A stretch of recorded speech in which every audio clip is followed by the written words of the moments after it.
All right, everybody. I should be live, and it's been a minute, of course, but I did feel compelled to go live tonight to discuss some of the things that have been happening recently, what direction to take, and how to kind of proceed when it comes to getting involved suddenly with actually ingesting all this information and trying to figure out where to apply that energy, right? So, this is a Monday night.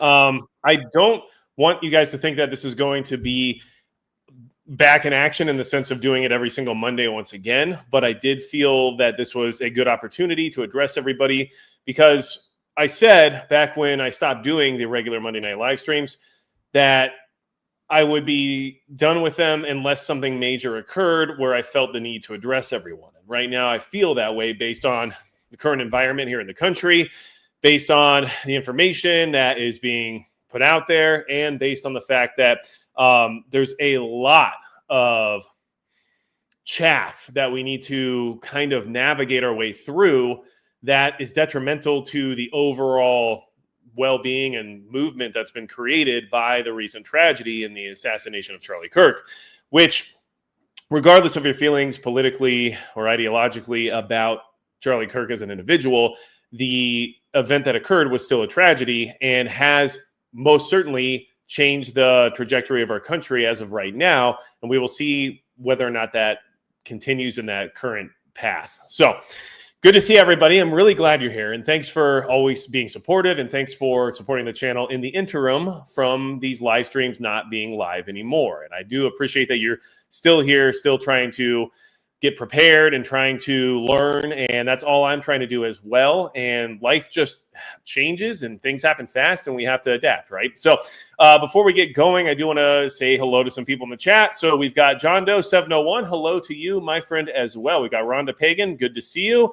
We have a few others. Let's see. Airborne Veteran OEF says 5x5. So yes, you can hear me and see me, and I think that's a good thing. Tier Free, yo, good to see you. Savage Lee, always good to see you as well with the 5x5. Sherman Sales, thank you so much for bringing up Marauder Monday, which is something that we used to call this little chat we have. Kieran with a $5 super chat. Thank you so much for that.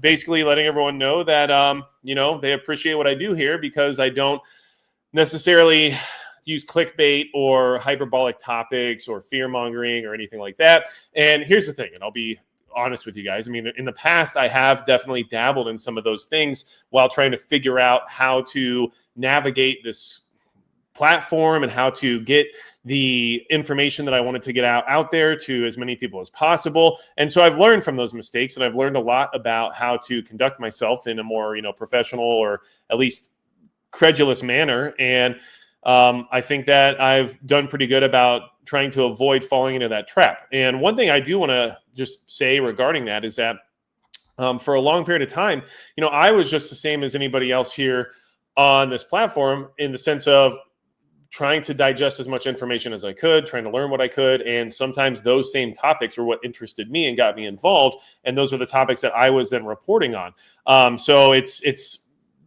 something isn't just like orchestrated from the point of view of a creator always. It's sometimes me being the audience as well that allowed for those things to exist, if that makes any sense. So good evening to you as well, Soul Radio Operator. Good to see you, or Soil Radio Operator. I'm not sure because I don't read very well.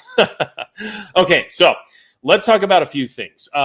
Clearly, the nation is under a bit of stress right now, right? There's been a lot of tension, and what happened just here recently, not to mention in the lead up to the assassination that occurred, a lot of people have been questioning what's been happening. They've been questioning the state of our country. They've been questioning our systems that we have in place, whether or not they're effective or whether or not they're actually working for the benefit of the people within the country.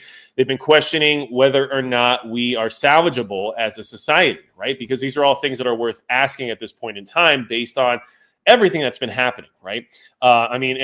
Just to kind of go over everything that's happened in the lead up to what just occurred to Charlie Kirk, we also had the Irania situation where, the young woman from Ukraine was stabbed to death on a train. And we also had the situation involving Annunciation Church, which was attacked by an individual using a firearm and taking the lives of children, right? And so there's been a lot of radical ideology that's been pushed to the extreme that has made people take violent acts into their own hands and push them out into the public eye. And now that we have video evidence of some of these criminal and violent attacks occurring, we're actually becoming aware of the threat and aware of what's actually out there in a way that most of us weren't necessarily prepared for. Now, if you've been on the internet for a long period of time, you've probably seen atrocious imagery. You've probably seen atrocious video of people losing their life. But if you're not somebody who's been chronically online or somebody who has been around long enough to find the dark corners of the internet, this might have been the first time you witnessed something that atrocious and tragic. And it has certainly changed the opinion of the average person, and has certainly made people really start to question things that they might not have considered before. So one thing we have to keep in mind as we move forward is that there's a lot of new people here in this community on the internet, in the sense of like these online communities that we have harbored and grown and expanded in the sense of bringing new people in. And these new people are looking for, whether or not they know it, subconsciously, they're looking for guidance. They're looking for people to help them understand what's been happening, people to help them catch up to the information that they are suddenly digesting and having to figure out what to do with, because it is, well, it's, let's just say, a lot and overwhelming. So Watchman says, Magic Pepper, is it going to go down like Kathmandu? I don't think so as of this moment, but we do have to be prepared for the consequences of what just occurred here within the next coming short period of time. And I do think that there needs to be a level of understanding that people on the more conservative or the right side of the equation at this point in time have crossed a line that had not necessarily been crossed to the same degree before. When I say that, what I mean is cross the line of not giving a shit about consequences of the actions that they've been basically suppressed by for years now. And it has created an opportunity for people to finally come out, be truthful about their stance, be truthful about their position, and be, let's just say, aggressive about how they feel things need to be repaired and how they feel things need to be remedied based on the fact that our country is in turmoil. And we are at the point where there are, the expectation of a public execution of a figure that's considered to be in, good exercise of free speech is something that is just expected now, which is not how things are supposed to work. So, Colonel Greasebag McQueen, good to see you. Glad you're here. And we also have Trey Connor saying, glad you're back. Well, I'm glad you're here as well. And here's the thing. I just want you guys, Smokey Blazer, not necessarily back with the streams on a regular basis, but wanting to address everybody and talk about everything that's been going on and talk about a couple of other things here as well. Now, I have some notes written out about what's been happening. I have some things I want to address, okay? Now, first off, there are a couple quick mentions I'll just make of what happened on the same day or right thereafter of the Charlie Kirk assassination that you should be aware of in case you missed them, just in case. So that way you can apply this information to whatever your thought process is moving forward. So we had a situation where the House passed a bill that has an amendment added to it by Lauren Boebert, representative from Colorado, I believe, saying that any defense contracts involving themselves with manufacturers who are blatantly trying to avoid doing business with Israel are going to lose any level of federal funding, or basically that's the layman explanation of what's happening here, at least from my understanding. So that's something that went through while all this was going on that you might not be aware of. And this is stuff that has happened previously. I believe back in 2019, there was this whole situation of BDS, which is the Boycott, Divestment, and Sanctions movement, right? Basically trying to hold Israel accountable based on what's happening in Gaza and things of that nature. But regardless, like, this is something that was pushed through kind of under the radar, so you should be aware of that. And no, I saw people talking in the chat earlier tonight, not to jump on the anti-Israel train or do all these things. We're going to talk about some things regarding that tonight, because there are a lot of considerations that I want you to make, but there's also a large amount of things out there right now that I think people need to understand and be a little bit more attuned to, in the sense of what's most likely occurring and how some of these accounts are relatively disingenuous or uninformed and willing to kind of push certain narratives because of a financial benefit, not to mention a popular approach to what's been going on lately. So you might want to stick around because you might completely disagree with me or think that maybe I'm on somebody's payroll, or you might see that there is some level of gray area here that can actually implicate certain agencies when it comes to things that are happening, but without being directly involved. So it's going to be an interesting conversation, and I'm here for it. And here's the thing. I just want you guys to understand that I don't really have a full-blown template for tonight's conversation. I personally am affected and upset about everything that's just been happening here lately. As a father, as a husband, as somebody who wants the best for our country, as somebody who actually cares about the society that our children are going to grow up in, unlike some of our predecessors who seem to have been totally fine with just taking it for everything it's worth and then leaving nothing behind.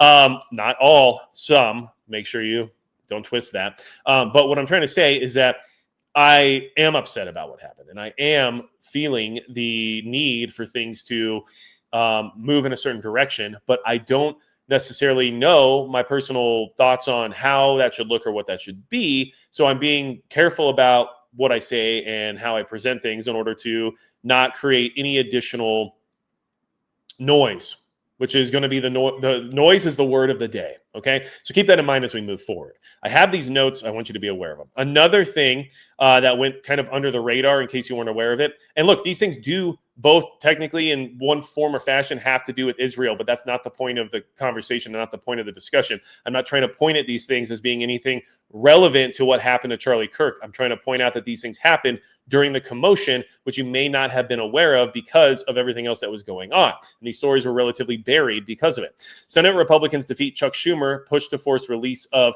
Epstein files. Yes, the Epstein files were then voted against being fully released during all of the hubbub. Okay, so this is something that you should be aware of, not something that I think you should be surprised by, but something that you should understand occurred during this time.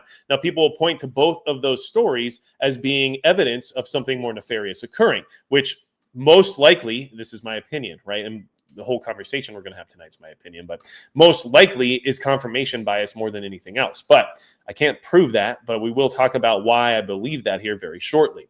Eldritch Saga, thank you so much for the super chat. I really appreciate it. Kirk was the most moderate option. Enjoy. And I think a lot of people certainly feel that way. A lot of people are confused by that as well, because people who were to the left of Charlie Kirk or more central or whatever it might be aren't understanding of how there could be people even further to the right of him. But I know for a fact that there are, and I know if you just dig around a little bit further and try to find any level of resource online, you can find people that are much further to the right, to the point of being so far right that there is questions as to whether or not that's reasonable, right? But regardless, that's the truth. And right now, I would say, and this is just my opinion, and maybe people will disagree with me, but I would say when it comes to the right as a whole, as of this moment, the level of infighting and the level of stone throwing and everything else related to what happens on the right on a regular basis should, at least in my thought process, maybe pause for the time being in order to recalibrate and reestablish a unified strategy as to how to move forward from this and how to push the Overton window towards the direction that we need it to go in, right? And the reason I'm saying that is because there is an opportunity right now where people who had no idea what was going on before are suddenly paying attention. And while they're paying attention is when you have to get their attention and explain to them what has been happening and what to be concerned about and what to consider moving forward. And if we don't take that opportunity, we will lose it. But at the same time, infighting just stalls the capacity for that opportunity to exist. And there's a lot of that still going on right to this very moment because people just can't help themselves. And it's one of the things that you should, at the very minimum, I assume, be willing to applaud the left about. And when I say that, I'm not trying to applaud them by any means because of recent actions. There's been a lot of deplorable behavior. What I'm trying to say is that the one thing they've done very well is had unity in their message and unity within their ranks, even though they disagreed on a lot of different things, but publicly and forward-facingly, they were willing to have a unified front, which is why they've been so successful for so long. Luckily, that facade is falling apart at this point in time due to people removing the mask that they were wearing before of being reasonable human beings and celebrating the murder of innocent person, right? And that's literally what happens. So this is why these things are occurring. Good evening, South Florida Douglas. Good to see you. Let's see. Rip Curl's here. Good to see you, brother. I really appreciate you. Scoot, good to see you as well. And then we have Harbor Prepper. Hey, good to see you, brother. I'm glad you're here. Okay. Kieran says, I don't hide my political beliefs. I feel nationalism is the only path forward for our country, not liberalism and not conservatism, but exactly as you say, the infighting will destroy progress. And I think that's how a lot of people feel right now, is that they're no longer being quiet about their personal beliefs, and they're no longer being quiet about how they feel things should actually be. And they're just telling the truth, whatever that truth is for them. But in a lot of senses, it's generally most likely the actual truth versus what we've been forced to endure for quite a period of time at this point, right? So, and if I am going to upset anybody tonight or hurt anyone's feelings based on some of the conversations we're about to have, I don't care. We're at the point where I don't care either, right? Because like it's just too much has been going on. We've let too many things slide, and we've been too polite and too responsible for too long in the sense of trying to protect other people's feelings or trying to remain to a level of being cordial, which I don't think is necessarily required at this point in time. That's just my opinion.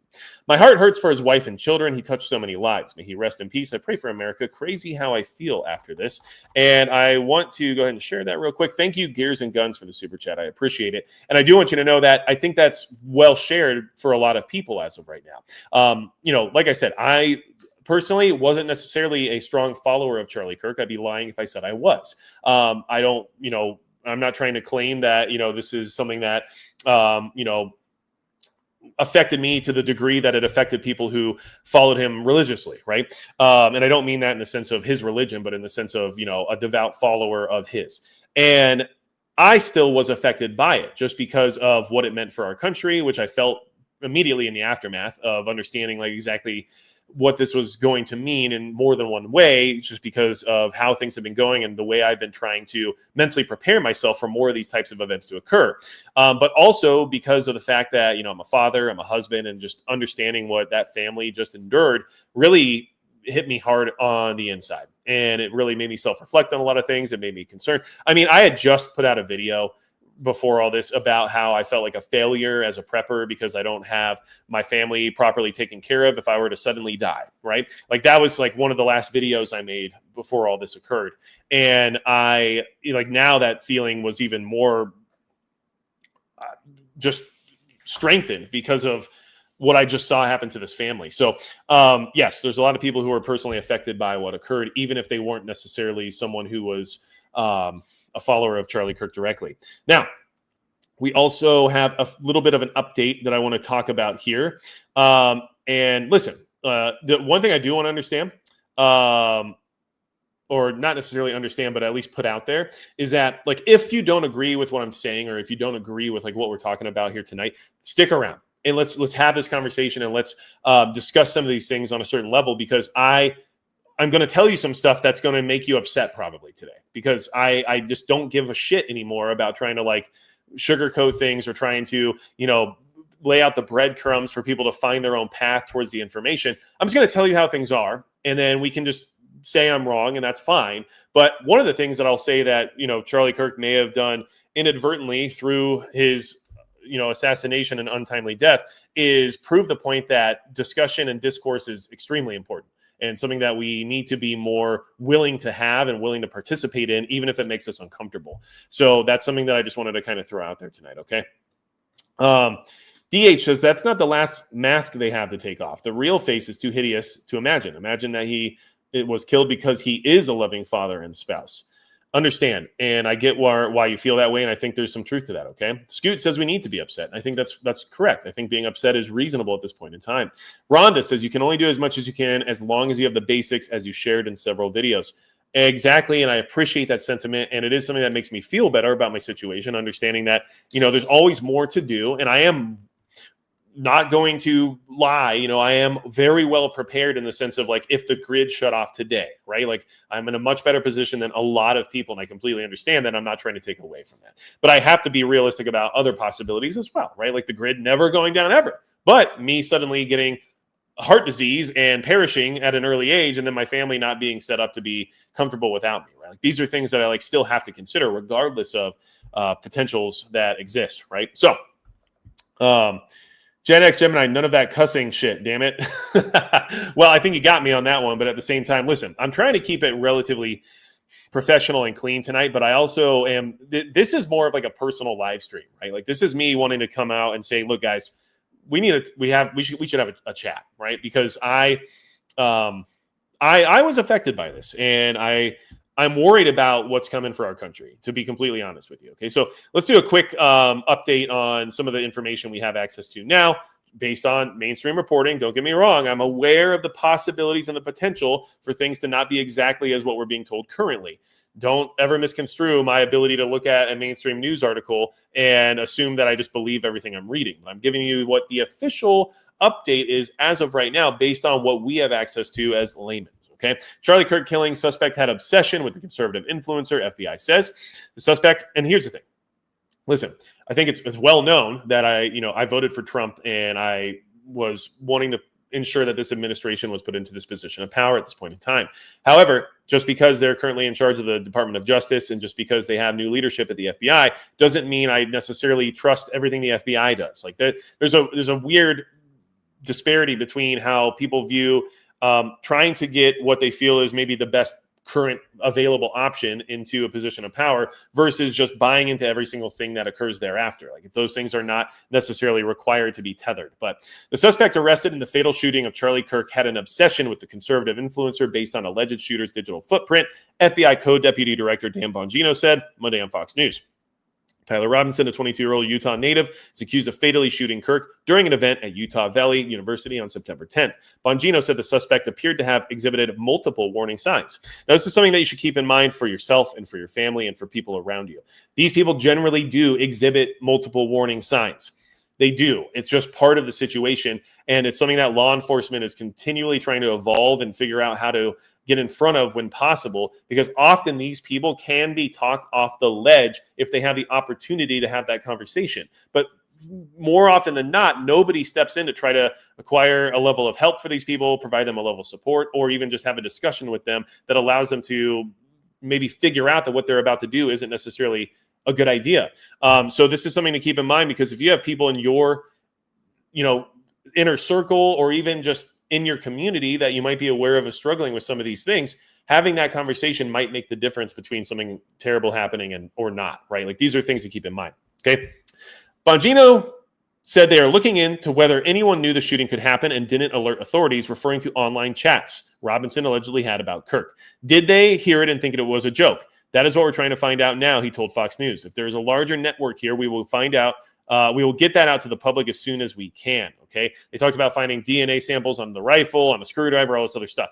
But the main point of that conversation was just to let you know that there is, in my opinion, more than likely, I would say, an extremely high chance that we have accomplices involved. We have a larger network of people who were involved or at least had knowledge prior to the event occurring that this was going to happen, and that there will be more people apprehended at some point in time here in the near future because of their level of involvement, whether or not it was part of the planning, whether or not it was part of the planting of the weapon or part of the strategy involved, right? Or whether or not it was just understanding and knowing what was going to happen and not alerting anybody to it beforehand. Like this is all accomplice behavior. I assume there will be accomplices that will get charges moving forward. So that's an assumption that I currently have right now. Anyway, okay.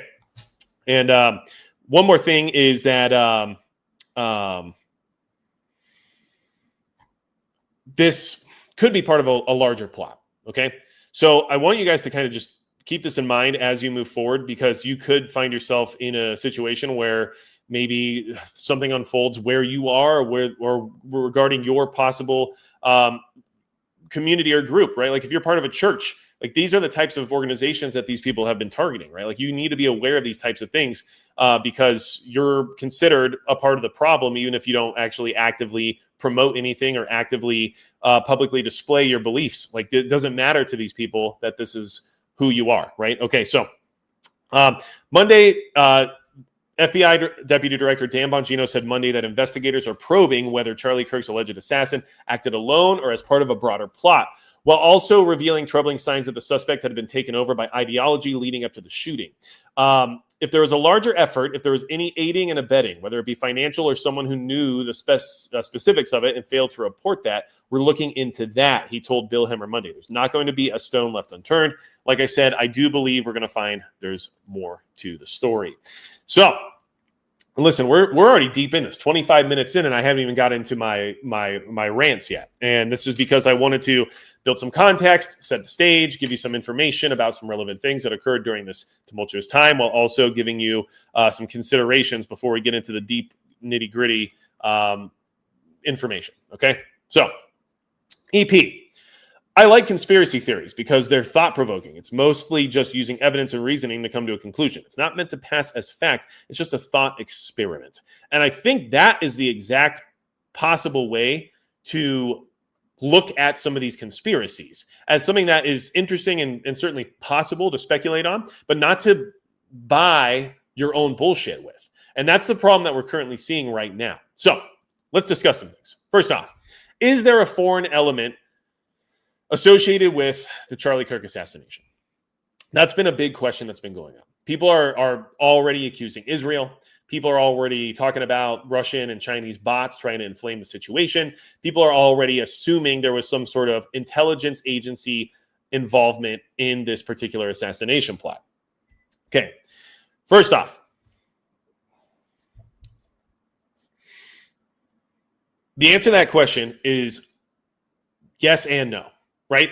And of course, people want to just say yes automatically because they can line up all of the little bits of breadcrumbs that they want to try to get to the conclusion that they want. Okay.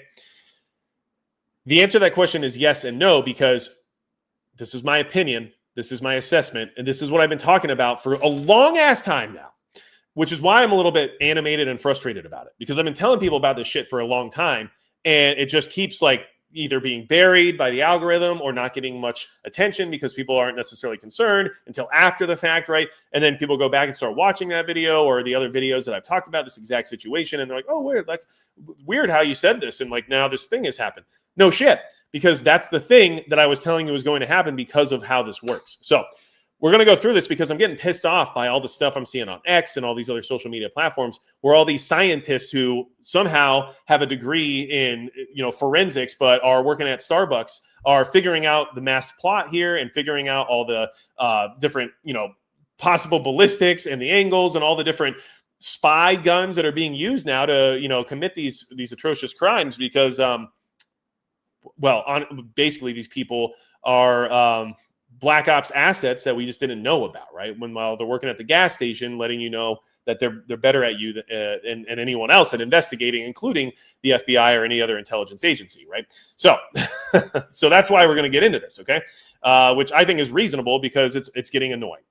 Okay, Eldritch Saga, we don't have to discuss, engage, or live around bad actors. It's better to avoid them entirely. You can rely on cops or judges. You can't rely on cops or judges. Shiloh Hendricks is in jail.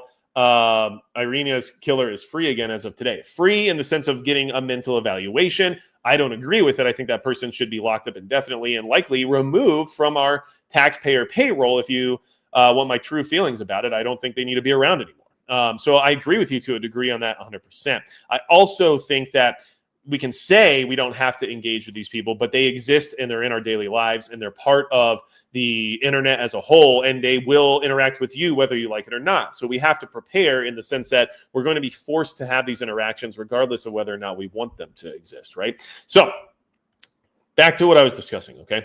All right.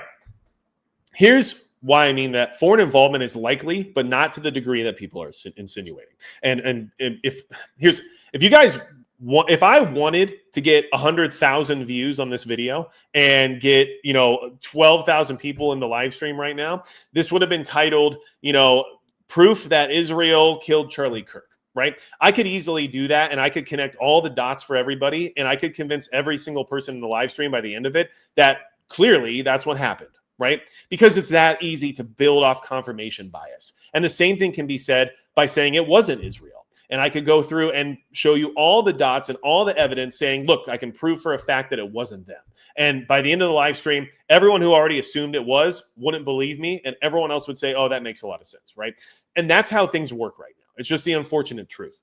But that's not how things work either. People are assuming that there was this like shadow cloak assassin on the ground who's a sniper that got in there, exfilled, jumped on a private jet, all this bullshit. Okay. What happened is the most likely thing that happened.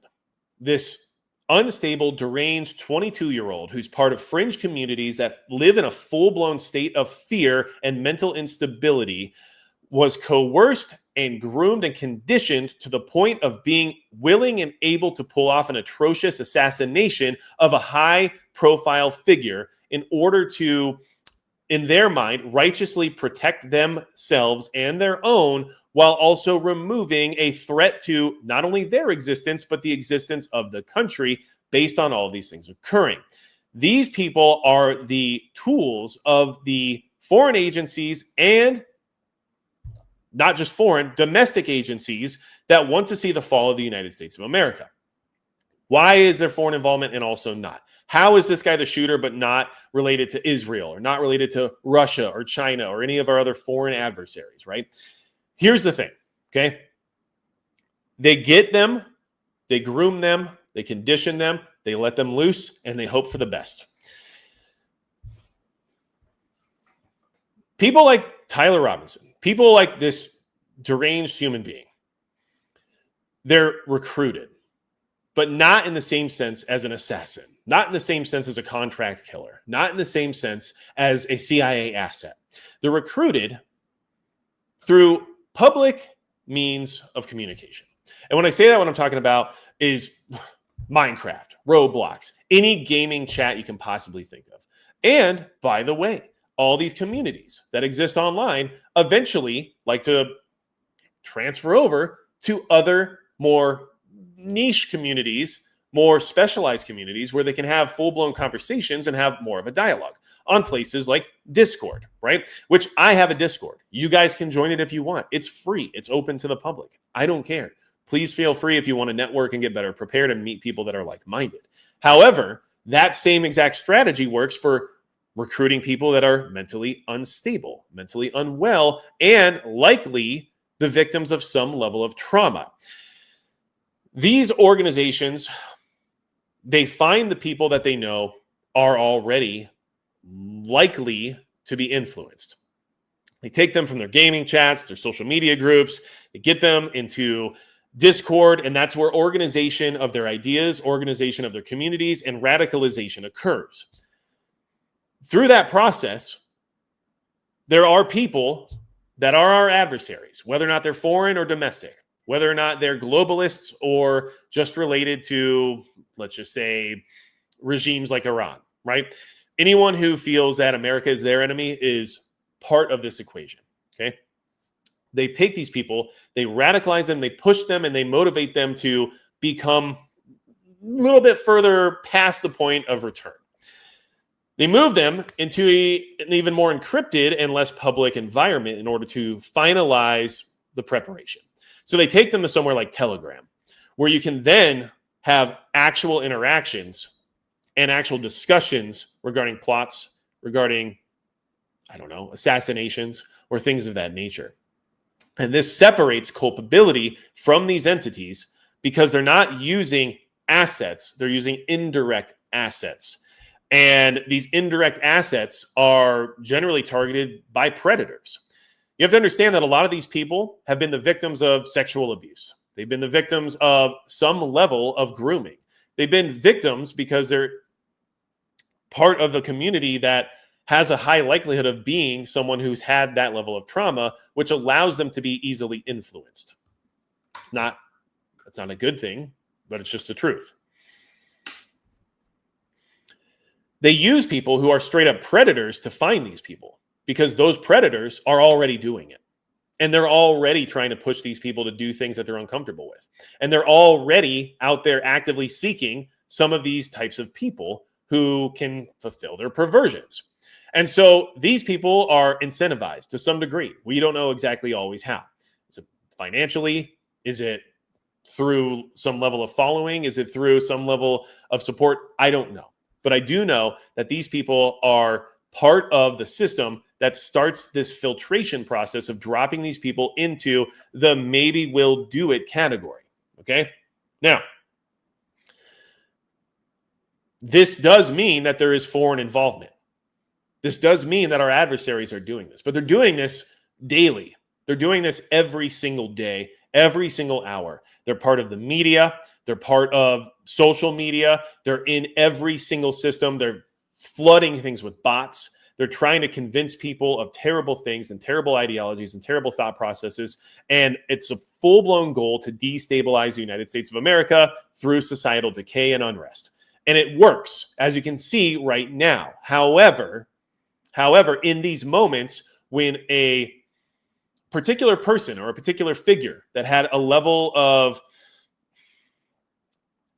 following while also being of a certain level of character is tragically and atrociously murdered in front of thousands of people and on video for everyone to see, every so often some of these events backfire to a degree. However, they will leverage it to their best interest regardless. So the outcome isn't necessarily always planned. The outcome isn't necessarily always scheduled. The outcome isn't necessarily always understood before it occurs. But the outcome that's desired is always the same. In maximum destabilization, maximum chaos, with the minimal amount of footprint in the sense of being able to track it back to anybody involved with any foreign entity or organization. So sure, in that situation and in that discussion, could you say that countries like Israel have a level of involvement? You can. Can you say that Iran and Russia have a level of involvement? Yes, you can. Could you say the USA has a level of involvement? Yes, because some of these people are domestic and live here and are part of this machine that they're trying to establish in the sense of destroying our country from within. So this is the new way of doing things. See, we're always behind, decades at a time. Think about what people say about Afghanistan. Afghanistan is the last war. And then with this new NGSW program and this new approach for the military in the sense of strategy moving forward, they're always planning for the last war because the last war is the information we have to work with now. So what we understand about how these things work 10, 20, 30 years ago, right, where you get the lone assassin patsy that everybody blames everything on but isn't actually the guy, and then everything else, gets sideswiped to another situation in order to make everyone forget. That is an old strategy. This is what's happening now because it's much easier and much more convenient and requires way less investment and basically allows you to do it scot-free without any fingerprints or any actual direct involvement. And so I'm trying to get this information out there and I'm trying to help people understand in order for you to keep in mind where this actual threat is coming from. And to also understand that the people who are attacking people like Charlie Kirk are unstable and deranged and don't have a place in society. In all reality, I don't care. Like, those people don't need to be here, right? People who are willing to do that don't need to exist in our society.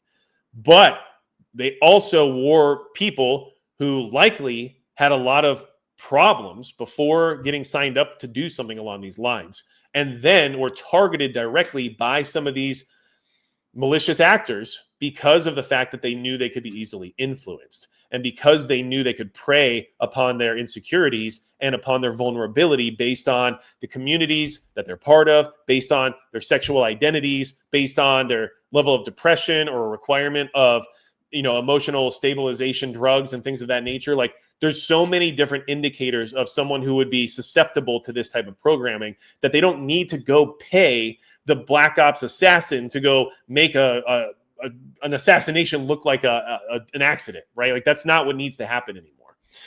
And I'm trying to raise awareness about this because people love the goddamn conspiracy theories. People just eat it up because it just drives their dopamine through the roof.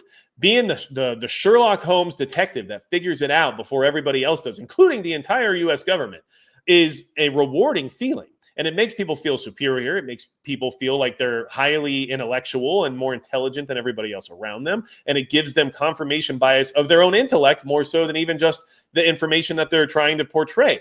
And so they move forward with some of these ideas recklessly and without any actual investigative background or any level of research being able to be demonstrated beforehand and can just assume that they figured out the case, right? And we've been lied to so long by Hollywood and by the government and by everybody else that we're starting to believe that these elaborate plots with assassins and, what am I seeing? I'm seeing people say that the lav mic on Charlie Kirk's shirt had a miniaturized bullet inside of it that was activated at a particular hand signal that then had the drone come by in order to show the blood splatter, but not in the direction you assume because it was actually meant to go the other way. So that whole situation occurred where everyone else, got fooled by the guy who had the pocket gun inside of the sleeve of his shirt, who somehow miraculously made the 26-yard shot from the side of his elbow without looking. And don't forget that the guy on the roof was actually,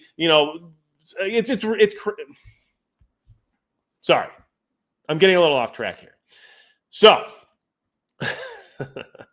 I told you I'm a little amped up because I'm just so sick of this shit. I'm so sick of it. And we're tearing ourselves apart by doing this. All this bullshit everybody's freaking out about is part of the problem. It's part of the plot. It's part of the whole design. Because guess what's very beneficial to our enemies? And when I say that, I mean whoever you want to apply it to, but here's what I mean. The foreign adversaries who hate us, the people who want to see the fall of America, which I think at this point in time includes the far left. In fact, a large majority of the left, even if they're unknowing about what the plot and the plan is of their actual party, considering what they're willing to endure and willing to impose on others in order to get their way. But also, obviously, we have foreign adversaries like Russia and China and all these other countries that clearly want to see our demise. Those are our enemies at this point in time, okay? And look, there are reasonable people who I feel like aren't our enemies. Don't get me wrong. But what I'm trying to say is that people literally don't want our country to be what it should be. And that is a problem for me, being an American who cares about America. But anyway, moving forward from there. Being part of the problem is not the way to do it. And creating noise is beneficial to those enemies. Noise allows them to hide in the shadows. Noise allows the true information to be hidden, not just from us trying to figure out what happened and trying to get all the information from every little corner of every little obscure still shot image from the internet, but also for the actual investigators who are trying to comb through every single bit of information possible in order to find out if there was something that was missed or whatever it might be. And unfortunately, people that are supposed to be on the same side in regards to wanting to figure out what happened to Charlie Kirk and what happened during the situation are clogging up everything that's occurring and muddying the waters and creating a barrier for anyone trying to figure out what's happening. And I mean anyone, not just you and me, but even the people that are actually investigating the situation right now. So the problem is that no matter what, and guys, I'm coming from the point of a conspiracy theorist. Yes, I'm a conspiracy theorist according to the mainstream. I don't believe the official narrative on things like 9/11. Right? Like that is obvious to me. Like this is not somebody who just buys whatever the mainstream media sells them. Like, and I think you guys know that about me. It's been long enough. We've had enough conversations to be aware of the fact that that's not who I am. Right? But I'm learning a lot and I've done a lot and I'm trying my best to understand the current threat, understand what's happening in our country, understand how our adversaries operate in order to be best prepared for it. These are the things I'm trying to do in order to make some level of impact with what I'm capable of doing. And that's why I'm so animated about it, because I'm spending the time and the energy and the effort to understand these things so that way I can cut through the bullshit that people are literally capitalizing on in order to just, I don't know, get views, I guess. Okay. Eldritch Saga, thank you for the super chat. If one side follows the rules and the others, but the other follows neither, if it's all unilateral, then how is that fair? No more double standards. Agree. And if you guys want we're having a good conversation today. We're having a chat. Okay. Desert 1776 says we're all on that list with you, MP. Yes, you are. Yes, you certainly are. We already are. Listen, I think that we've been pussies for too long. That's my honest assessment. When it comes to the way we've dealt with all these different situations occurring, and no, that is not an incitement of violence. This is not a call to action or anything like that. So don't misconstrue it or spin it in any other way, because I know there's some weird ass out there that's watching this right now that's willing to try to do that. But what I'm trying to say is that we've just laid down and taken it for a long ass time. Whether or not that was through actual action being taken against us or literally just being quiet for fear of retribution. Like, these are the things that have happened to people with a more conservative viewpoint for years and years and years now. And we've been pussies about it. So yeah, it's okay now for us to say, you know what, we fucked up, right? Like, this was our fault. So we need to now not be pussies. Okay. All right. Anyhow. Okay. Back to the conversations. I'm trying to get through some of this. Okay. One of the biggest issues we have right now is that the investigations that we're worried about are ongoing. Okay. Ongoing investigations can't just give you every single thing you want. As a civilian, as somebody who is not in law enforcement and not on this investigative team, you just don't have access to the information they have. We have to just be understanding of that. We have to literally just know that that's the truth. Like no good investigation is going to be like, here's a piece of evidence. Here's another piece of evidence. Here's the other thing we got. Here's this thing, right?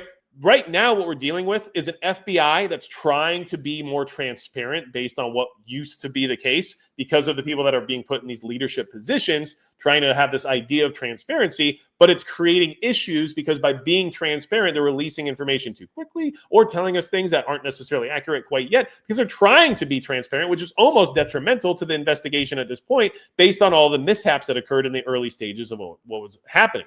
And the biggest issue is that the investigation is never fast enough for conspiracy theorists. It's never fast enough.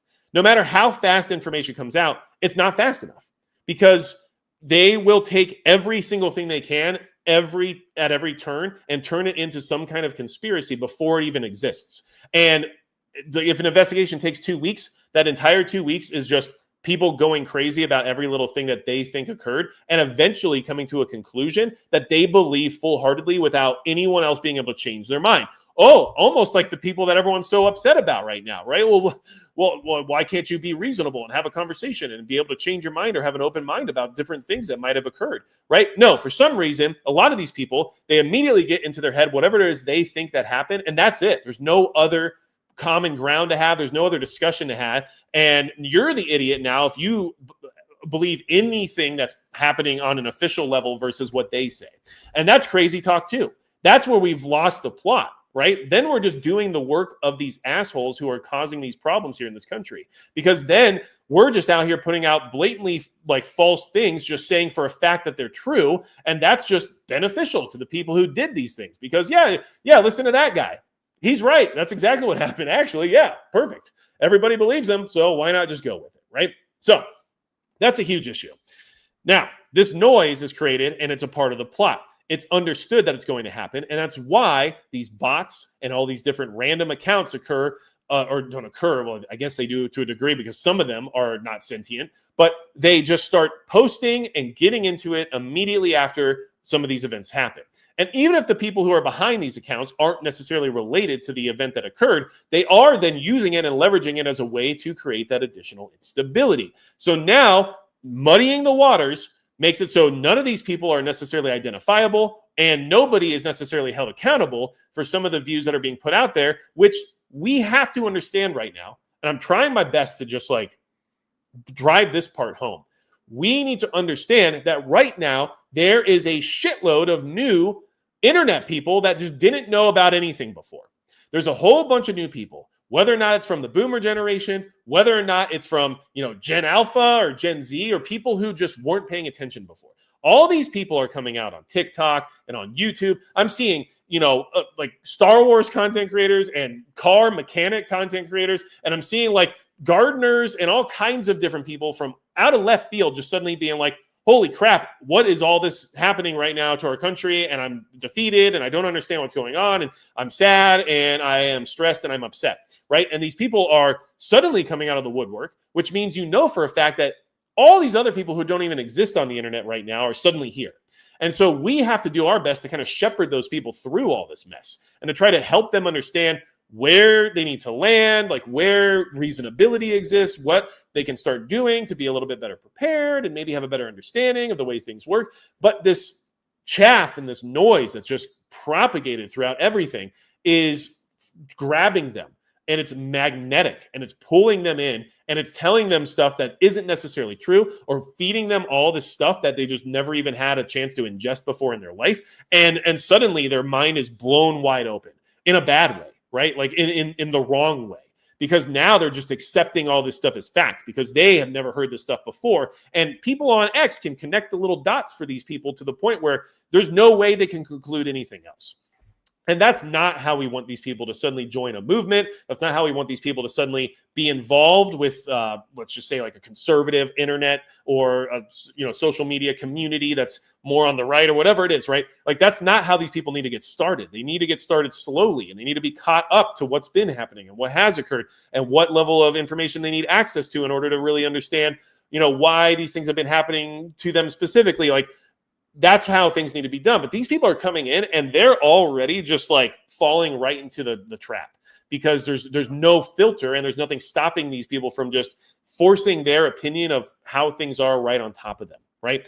And it's unfortunate because they have no experience navigating this minefield. So to them, it's all obviously true. How else could it not be? Look at how easily they pinpointed everything that happened. This guy knows exactly what he's talking about because he says it with pure confidence, right? And you guys say that about me right now if you want. That's fine. I don't care. But here we are. Like, I'm trying to explain to you like where we're at right now. This is an issue for me, okay? So the orchestrators of these campaigns are benefited by all this muddying, right? And it makes the real information hard to come across. It creates confirmation bias where no new information is allowed to be received by certain individuals because as long as it fits what it is they already believe, that's got to be it, no matter what, right? And then, of course, it creates this fog where additional threats that we're dealing with become harder to identify. And that's a huge issue, too. There are more of these people out there. More radicalization is happening right now because of what happened to Charlie Kirk. If you don't think some people are actually inspired by that, you're not paying attention. There are people who are motivated and energized to move forward when it comes to trying to figure out how to take up that torch, right? How to move things ahead when it comes to a more conservative government or a more conservative version of the country, or whatever you want to call it, right? There are people right now who are wanting to take up that torch because this inspired a whole lot of people to understand that they needed to maybe do more or be more productive or be a better part of a community, right? Great. But that same analogy applies to the groups who want to violently remove you from the face of the earth because they not only saw how much instability and chaos this created, but they also understand now that because these people are becoming more emboldened, it had the opposite effect of what they wanted. And the only thing that they can possibly take from this particular situation is that these people are only going to get worse. And we have now just realized there's only one true way to silence them. There's only one true way to stop them from talking. There's only one true way to get them to get away from us and back down. And that's through terror. In all honesty, this is terrorism, right? So that is also a problem because now identifying these accomplices, identifying anyone else who may be showing red flags at this point in time as somebody who might commit one of these crimes, all of that is harder to track down and harder to see because of this additional noise and fog that's created by people on our side.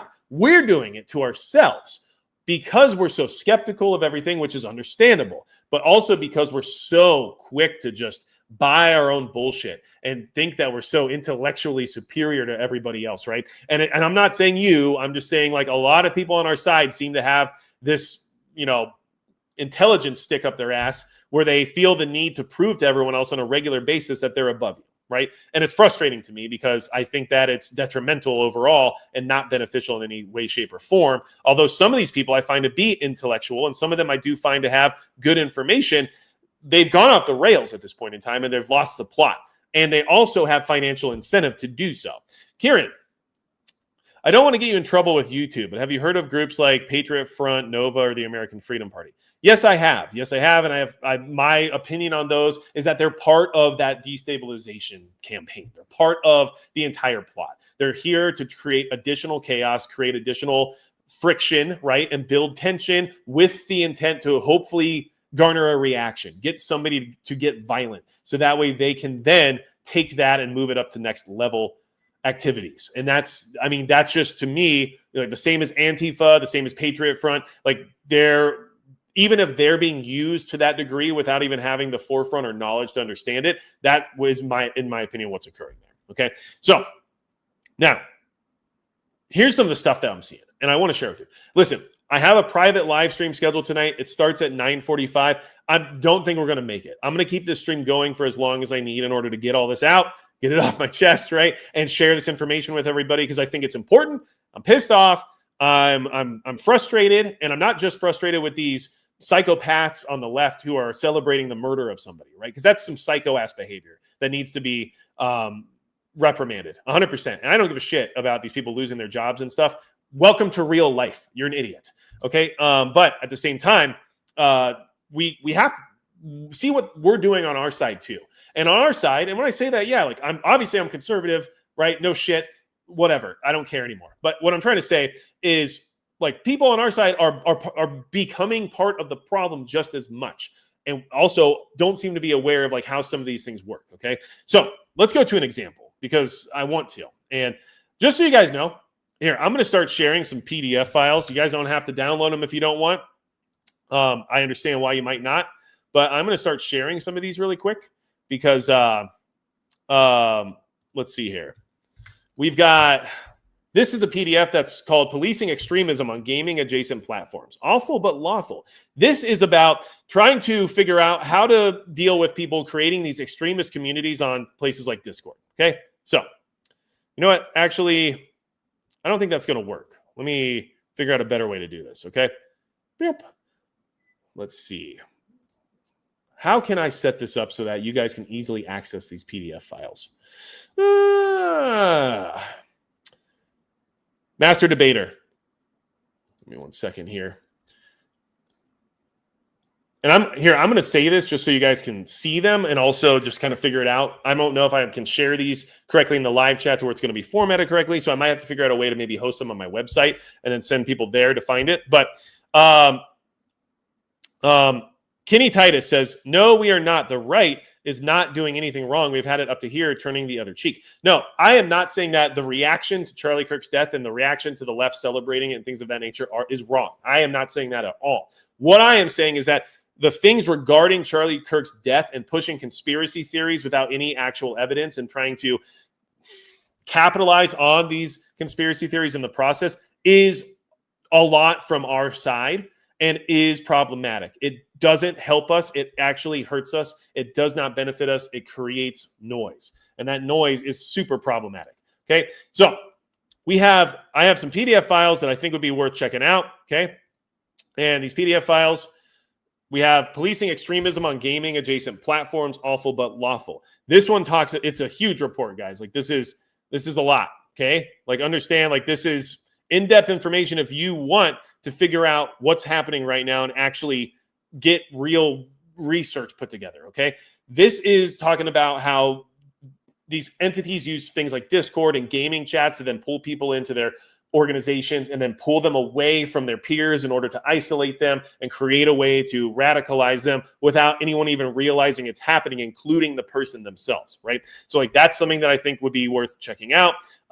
Let's see. I've got another one here I want to share with you, which is called Encrypted Extremism. Now this is the one, and like I said, I'll figure out a way to host these on my website or something like that. But these are the ones that I think you guys could at least just find on your own by me posting them here and showing you the title and then also talking about it. So it's easily found on Google or whatnot, right? So this is Encrypted Extremism inside the English-speaking Islamic State ecosystem on Telegram. And this particular article is all about how ISIS or IS is using Telegram to organize attacks and do all types of different things related to extremism and these organized groups that are willing to commit terror, which surprise is what's happening in the United States now, but maybe not specifically from this group, but adjacent groups, because guess what? They are adjacent. A lot of these crazy ass groups that are out there that are trying to bring down the country are definitely adjacent to Islamic terrorists and all other types of things that we know are problematic throughout the world. Okay. So we have that.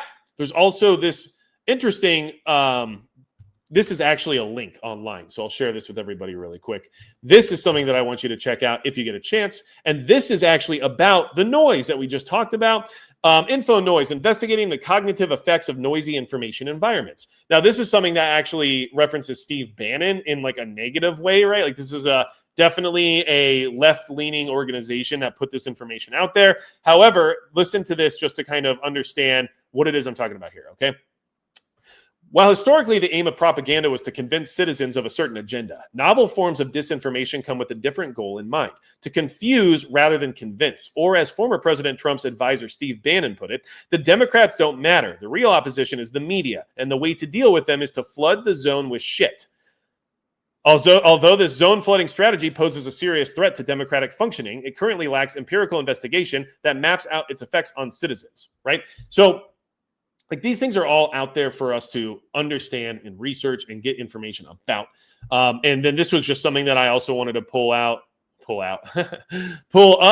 in order to kind of remind you guys of like the Ghost of Kiev scenario of how easy it was for Ukraine to basically fool everybody that there was this fighter jet out there that was doing all these crazy brave missions, and how it was used as military propaganda in order to try to garner support for the war from their citizens and from people outside of the country as well. And like, this is just an obvious example of a recent psyop that was done in order to garner support for a particular purpose, right? So like, these are things that I just want to touch base on when it comes to like the actual research related to the discussion we've been having tonight. Okay. Now, like I said, we're not going right into the private live stream tonight. We're just going to keep going. So if you guys are still here with me, I'm going to stay with you for now because we have some things to talk about. Okay.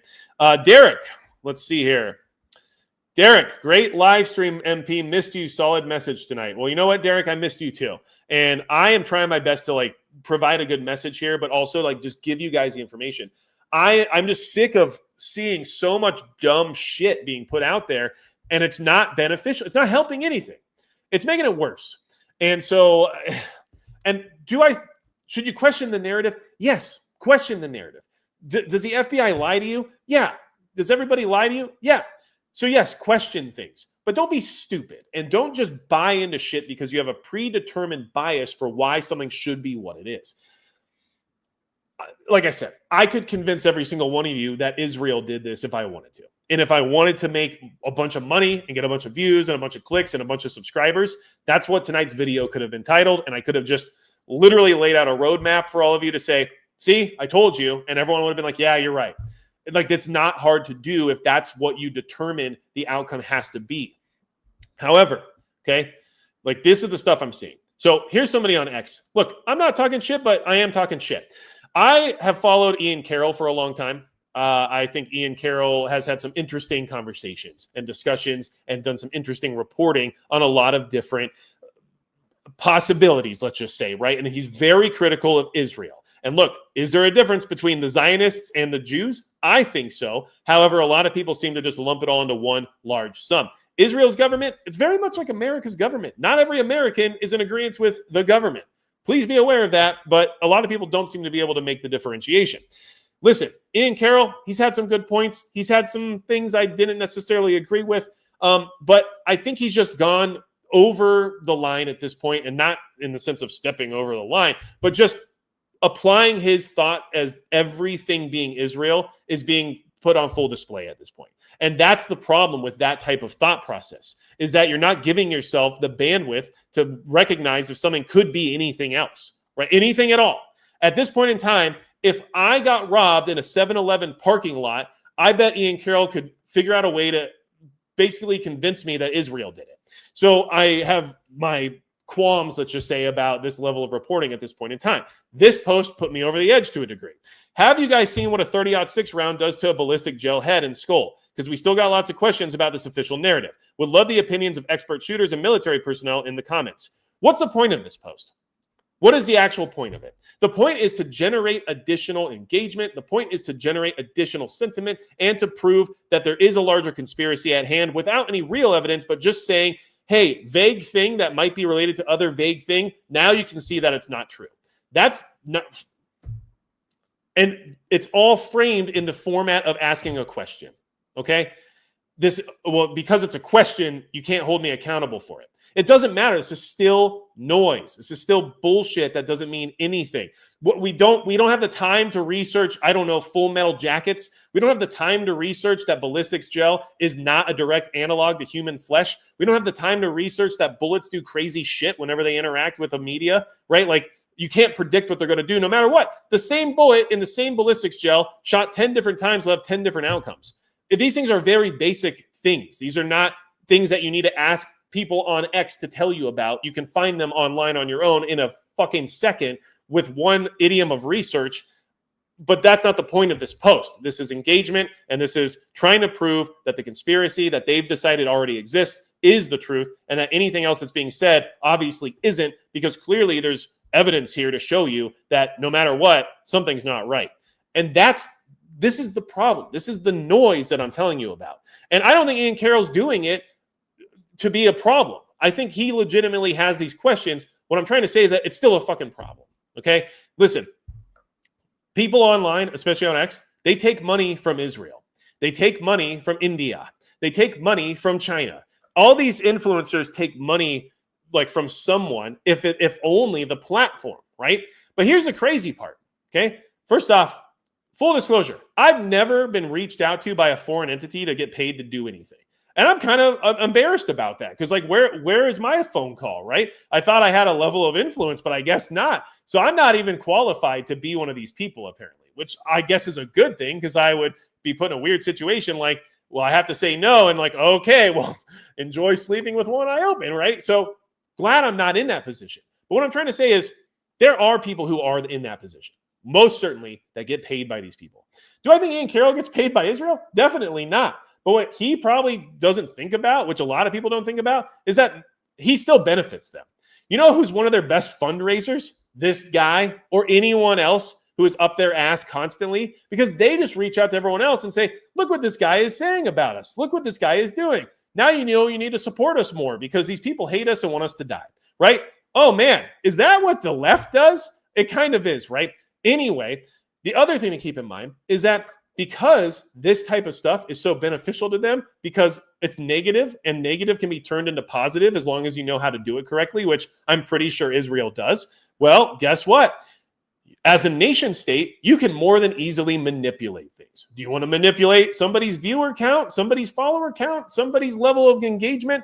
Go for it. Do I have a bot farm I have access to that I can just prop up whatever level of information that I find benefits me the most? No, I don't. Does Israel? 100%. Does America? 100%. Does China? 100%. Right? So there's a monetary benefit to putting out this type of information. I'm not saying that's what it's being done for. I'm not accusing anybody of that. But there is. And that monetary benefit can be inflated by the country that you supposedly don't want to interact with, because they don't have to do it directly for you.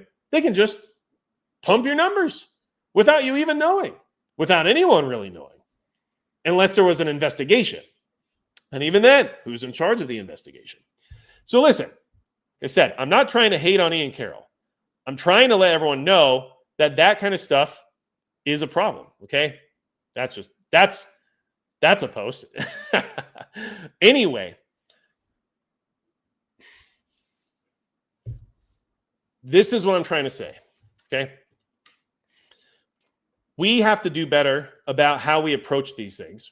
And we have to take what we have right now in the sense of momentum and energy and anger and despair and sympathy for our country, right? And actually do something with it. And not just wait till the election, right? We need to be getting people in to our community. We need to be shepherding them. We need to understand that they aren't ready for the trauma dump that people want to do to them when it comes to understanding all this information, right? Elder Chaga says, just remember their killers are still alive. Right. This is a problem for me, right? Because those people don't need to exist anymore, in my opinion. This is just, once someone's proven in a court of law that they have done something so atrocious that they need to go away for life, do I really want to pay for them to exist for the rest of their life as a taxpayer? Not necessarily, especially when it comes to violent crime. However, I do understand that there have been people who have been exonerated after years and years and years, thanks to things like advancements in DNA technology. So I try to be reasonable and understanding about that disparity. But regardless, you're right. Those people are still alive while their victims are not. It's a problem, okay? But we have to bring people in a way that not only makes them comfortable and makes them understand that we're not the psychopaths that they're trying to get away from, while also policing our own in the sense of going catabolic and hyperbolic in every scenario possible, right? Like every time I turn around, there's some other crazy ass conspiracy about, how the guy with the pocket gun and the cell phone gun and like all the, and it's just like, y'all been watching Jason Bourne too much. Y'all been watching Mission Impossible, right? Like, I don't understand how we can go from the FBI and the CIA and all these intelligence agencies are incompetent idiots that can't do their job, and then in the same phrase turn around and say, clearly this was a professionally orchestrated hit where they had 17 different assets all exfil at the same time on a private jet that nobody knew about. Like, it's just like the movies and the media and the news has had everyone believing that you can pull off these crazy things and you don't even have to anymore. And that's like the biggest takeaway, I guess. You don't have to do that. There's no point in a country getting its hands dirty in order to pull something like this off. They don't have to. It's done for them now by these unstable people who are victimized and groomed and conditioned to be willing to pull off an act like this. And maybe they need a little push out the door, but that's all it takes at that point. And once they get pushed out the door, hands are clean. There's no digital footprint or breadcrumb trail or anything like that. And now who do you point the finger at, right?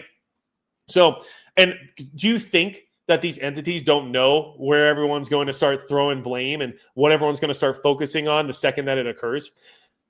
People are incompetent. People are dumb. People aren't smart. They don't think rationally during these types of scenarios. People are losing their minds because the guy from Turning Point took a camera down after the tragic. You know what his job probably was? Guy who takes the camera down. You know what he probably did in a moment of panic and trauma and not knowing what to do with himself when he just watched somebody that he worked with, literally get shot live on stage in front of thousands of people? Probably just went into robot mode and said, I guess I need to take camera down so I can leave and go home, right? Like so many of us, myself included, are in such a comfortable position in life, in such a comfortable scenario where we can sit behind a computer and sit at a keyboard and look at things on our computer screen and just diagnose every little thing as if like we have all this experience with it. When in reality, like guys who have been in combat and guys who have been out there and been policing the streets for years and years, they understand better than I do that people do weird things when stuff happens. Things aren't as easy to explain as you would always assume they are. Crazy stuff occurs that you didn't think was possible, right? There's things that happen that have no real explanation at the end. Like these are all things that have to be understood and reasoned with when it comes to these events. And so often, the most obvious thing is what probably happened. Like that's generally just like what happened. Because like you said, these people are incompetent, right? How are they plotting all these crazy ass things that could possibly exist if somebody didn't have the intellectual capacity to pull it off? Like, so regardless, and I know I have to reiterate this because it's been a while at this point. Yes, you get lied to constantly. Yes, the government could completely do something like this. Yes, it's completely possible this was all staged. Yes, all those things. If you're going to force someone to agree that it is possible, the answer is yes. You're right. Okay, but we're not using our critical thought when we're doing that. We're trying to enforce the thought that we have glued onto because of confirmation bias and because of things that we were led to believe naively throughout years and years of conditioning from Hollywood and the media and everyone else who's wanted these things to happen. Those people have wanted this stuff to happen to try to ruin this country in order to rebuild it in their own vision, which is not what you or I would want to see. I guarantee you that. And like I said, do you want to say there was foreign involvement? You're right. There was. Was it some country literally paying someone to be there and do a hat signal and then shoot a guy with a pocket gun out of his shoulder? No, I don't think so. I might be wrong. You guys might be able to come back here in 6 months and be like, we told you, Magic dumbass. We knew there would be like the guy with the hat and the signal and everything else. We knew that was it. And I'll be like, you know what? You got me. You're right. I'm sorry that I went with the most likely scenario and the campaign that's been waged against us for years now as being the most likely culprit. But either way, that's still happening regardless, right? And I think one of the things a lot of people don't seem to recognize is that the arguments about Charlie Kirk and saying, oh, he was a racist or he was a Nazi or all these things. And yeah, by the way, guys, I don't say stupid ass code words here. I'm sick of that shit. I don't say pew pew. I don't try to hide the word Nazi. Anyway. What I'm trying to say is that these people don't realize that it doesn't matter what his situation was at this point. That whatever Charlie Kirk was at this point isn't the issue at this point. Because whether or not you supported him or whether or not you affiliated with his ideology or whatever it was, what happened to him was atrocious and tragic enough. But then the way people acted afterward and the aftermath of it is what set people off. And didn't matter to those people if Charlie Kirk was a bad person, which I don't personally believe. But it doesn't matter because the way these people acted afterward, as if they were justified in a celebration of murder, as if they were justified in celebrating what equates to a pivotal and tragic moment for our country, watching a young father and husband be assassinated on the internet video for everyone to see. That is what set people off. That's what's created this new wave of people who are getting involved and trying to figure out what's going on. That's what had people leaving the left because of how atrocious people on their side were acting. It's not even about the person who was attacked and killed at this point. It's about the way people were acting in the aftermath. And now what I'm also trying to say is that there are people on our side who are not acting in our best interest either. And we need to get them together, man. We need to get it together. Because I think that the government of Israel does a lot of nefarious stuff that I think they shouldn't do? Yeah, no shit. Duh, right? Every government on the planet is going to do whatever it thinks is in its best interest, regardless of how it affects other governments. Wow, surprise. Welcome to the real world, right? Every single government does that.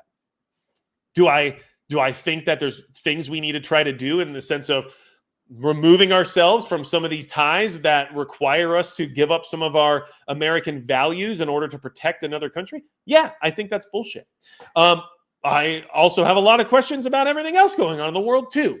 But what I do know for a fact is that these countries are inadvertently involved, even if they're not directly involved. And I know that our own country is too. So we need to do better in the sense of creating an environment where these new people have somewhere to go that's not so blatantly disingenuous and blatantly leading them to somebody else's personal confirmation bias of an answer. Because I'm over it. Okay. Let's see. I am sorry I haven't been talking to you guys enough tonight. I feel like I've been letting you down in that regard, but I just had to get all this stuff out because the last few days have been a lot. The last few days have been a lot. I've been trying my best. I put out a video about a chest rig, right? You know why? Because first off, I wanted to, and it was planned and it was scheduled. And I am very meticulous when it comes to trying to keep to a schedule. But the other reason was because it was related to preparedness. Here's a way to get better prepared. Here's some information you might enjoy and things that you might understand could be valuable if things ever fell apart, which I think a lot of people feel like at this point in time is becoming more of a possibility if things don't correct course here very soon, or if people don't calm down and do something silly or rash, right? But even in that video, people accuse me of bad timing. It's not the right time for this. This was bad taste. You put a video out with guns in it when all this just happened. I don't give a shit. When am I supposed to do that stuff? Bad stuff is happening every goddamn day. And for some reason, I'm supposed to not put out information that could possibly help somebody because a tragedy occurs. A tragedy is occurring every hour of every day in this country. And a lot of it is because of awful, awful left-wing policies that have been allowed to fester and ruin portions of our country and make them unsafe places. And I'm sorry about that, but that's not going to stop me from moving forward with what I need to do and what I want to do here. Okay? So understand that. Now, after that, I've had a lot of just retrospect of trying to understand what we're dealing with, what we're going through, and what's happening. And in all honesty, I kept coming back to what are we doing, right? I already know who they are. I already know what they're doing. I already understand how acting in that manner is atrocious. And look, I have friends from all over the country, right? I grew up in Florida. I lived in California for 10 years. I'm in North Dakota now. I've traveled quite a bit. There's a lot of people all over the place that I know, right? And I have lots of friends and lots of family who are most certainly Democrats. That's just how life works. Understand that that's just the reality of our world, right? Especially those who grew up in a different time and a different era where things were different, okay? I'm not wishing those people harm. I don't want anything bad to happen. That's not how this works, right? Like, I hope that we can reconcile and figure out a way to move forward so that I have family and friends that don't feel that they're going to be ostracized and vice versa. But unfortunately, I've been put in a position where the far ideology that they still involve themselves with by being part of that party has crossed a line that requires me to speak out in the fashion that I am currently, right? So I'm not apologizing to anybody, but I am trying to say that I hope that we can still figure out a place for everybody to be once we figure out how to move forward, okay? But regardless, our own still needs policing. And I'm not saying that I'm the guy to do it. I'm bringing things to your attention so that maybe you can, or that maybe you can make decisions based on who you want to follow or what you want to support or who you want to believe or whatever it is, right? I'm just trying to present you guys with the information that you can have access to so that if something doesn't sound right or something doesn't really make sense compared to what we had a conversation with about tonight, then you can take this information and say, and compare it to what it is you're digesting and say, if these two don't line up, now which one do I think applies more to this current scenario, right? And that just gives you some extra tools in your toolbox. I can't force you to believe what I'm saying, and I can't tell you with a 100% certainty that everything I'm saying is 100% what happened, right? Because I can't, and I'm willing to admit that. The problem is these people that don't admit that and are just throwing shit out there, then seeing what sticks to the wall, and then more than willing to take a paycheck for it in the process. So I really want to make sure that we take care of that part of what's going on. We're creating the additional noise that's screwing up the ability for anybody to investigate what's actually happening and to identify these additional threats that certainly exist, are more likely emboldened at this point in time, and are figuring out who they're mad at and know who to be mad at, because everyone is now publicly saying, look, I'm done with this bullshit. Okay. Let's see here. I'm going to give you guys a couple of things words to put in your brains. Okay. Derek, thanks so much, man. You don't have to do all this. I greatly appreciate it, man. I really do, but you don't have to do all this. But I'm not going to say I don't appreciate it, because I certainly do.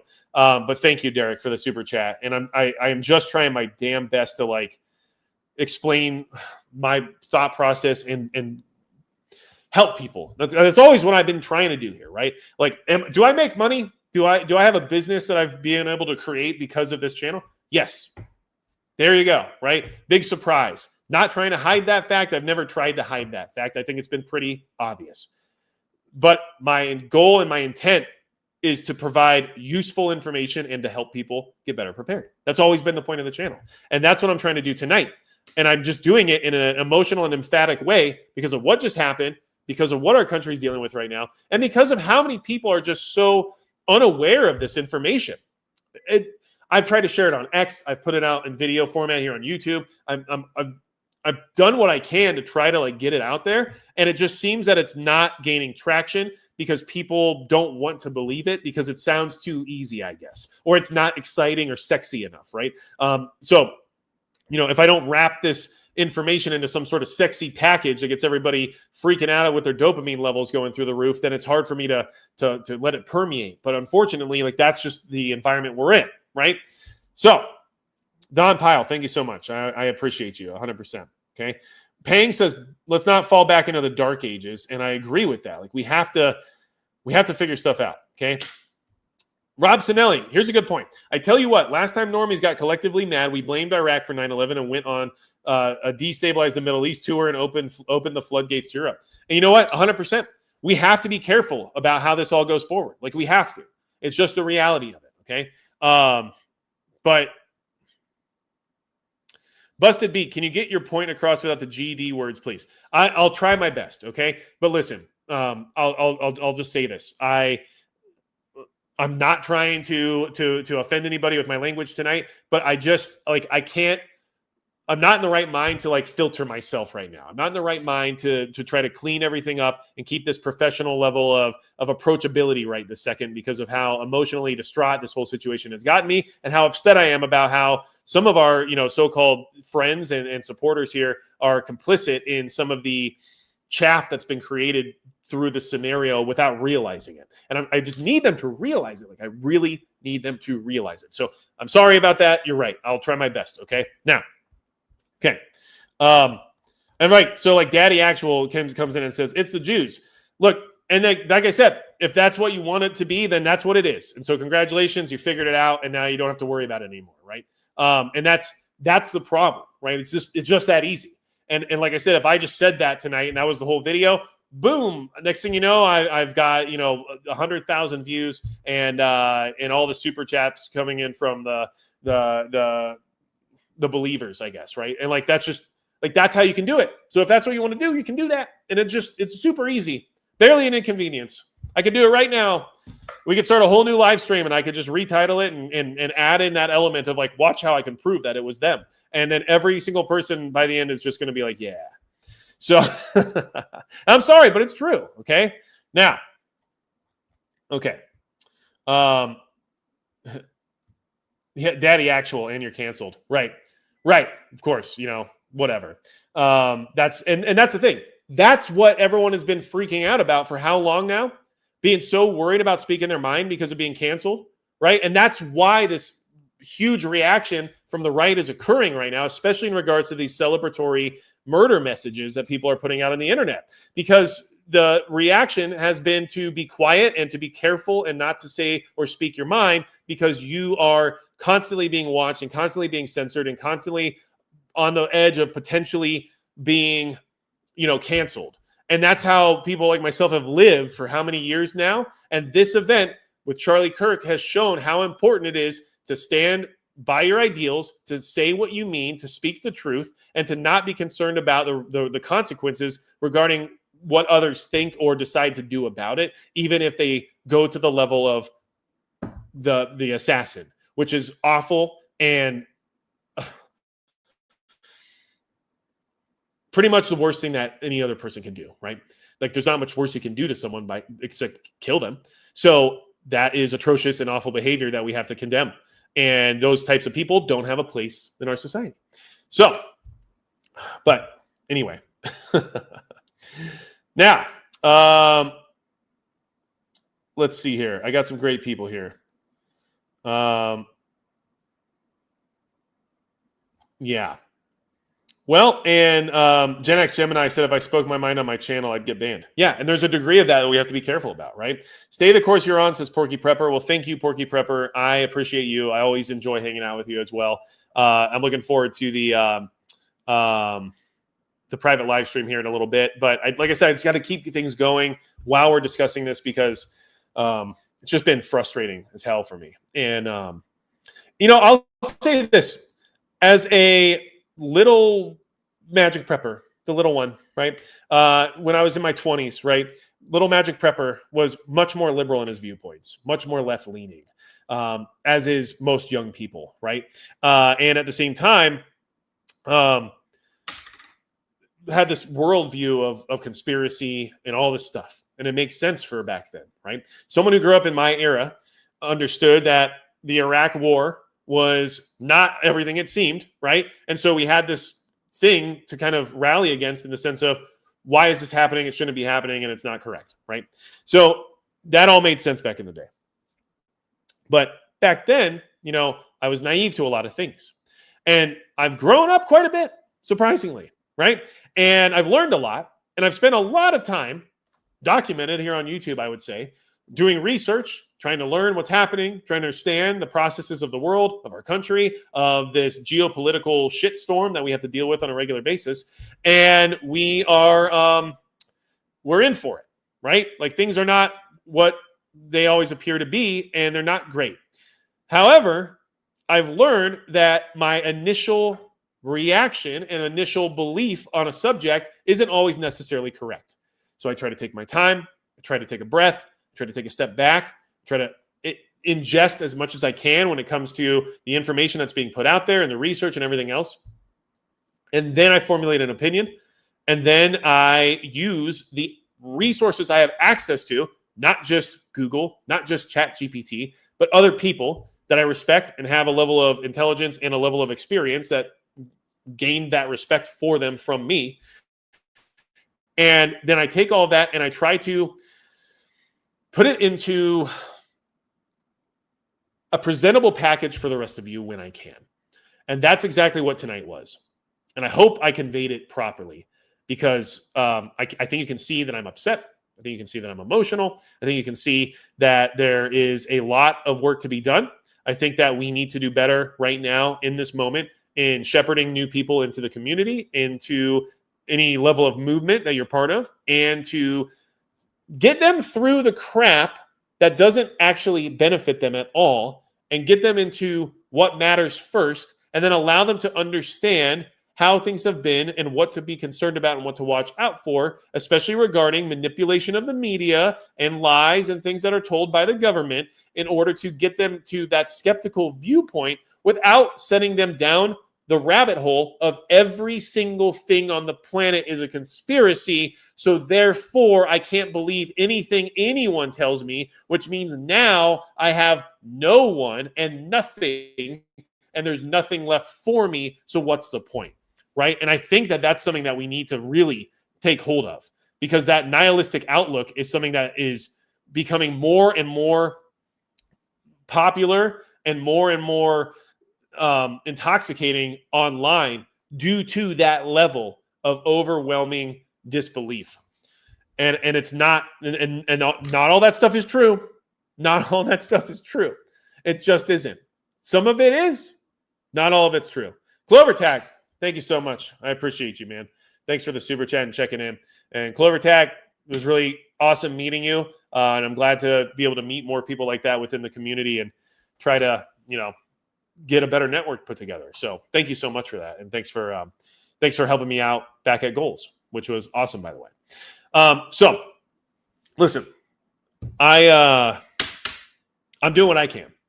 Am I reinvigorated and energized to try to provide more and serve more in some form or capacity? I am. Okay. I'm doing that, guys. I'm trying my best. Am I... Tony Elbow says the Bible magic. I appreciate that. And yes, I am a Christian. Yes. And I have been reevaluating that level of faith. I've been reevaluating what I need to do in order to maybe be a better example. Maybe tonight's not the best example, right? Because I have been a little bit emotional and with a little bit of outburst built in. But what if you guys want, I'm just saying, like, feel free to kind of like build some network within the chat tonight. Talk to other people. If there's a lot of people considering that type of stuff right now that aren't sure really where to turn or aren't necessarily sure if it's right for them. And maybe this is an opportunity to make some of those connections. Rob Sinelli says you're amped up for sure. I am. I'm just so tired of like things being pushed into this echo chamber in order to in order to build somebody up for themselves. Like, that's what a lot of what is happening is a reality of it. Let's see. Filthy Angry Irish. A friend's group was confronted going to a Kirk memorial in Pittsburgh suburb. We got his tag, former military West Point grad. Shame if people knew. Yeah, well, and that's the problem, is that these people have been so emboldened and so free of consequence for so long that they're still acting in that manner, assuming they have the righteous ground and that they're justified in whatever positions they take or in whatever actions they take. And that's obviously not the case. And now they're finally getting some retribution or some pushback, and it's becoming an issue suddenly where, there's no reason for any inflammation or any instigation or any additional level of aggression. And it's like, no, that's not true. Right now is where some of the inflammation needs to occur, and we need to embolden ourselves to say, enough's enough. Like, we're not putting up with that bullshit anymore. And that's what is happening, right? And that tension that's created because of that is why these things are occurring. These confrontations are happening. Eldritch Saga, okay? Do you think Shiloh will survive her sentence? I don't know. And I don't think that situation is as impactful as what we're currently dealing with, although it is part of the grander scheme, of course. But it's my understanding of that is, if I had a bet, I guess I would say I would assume so.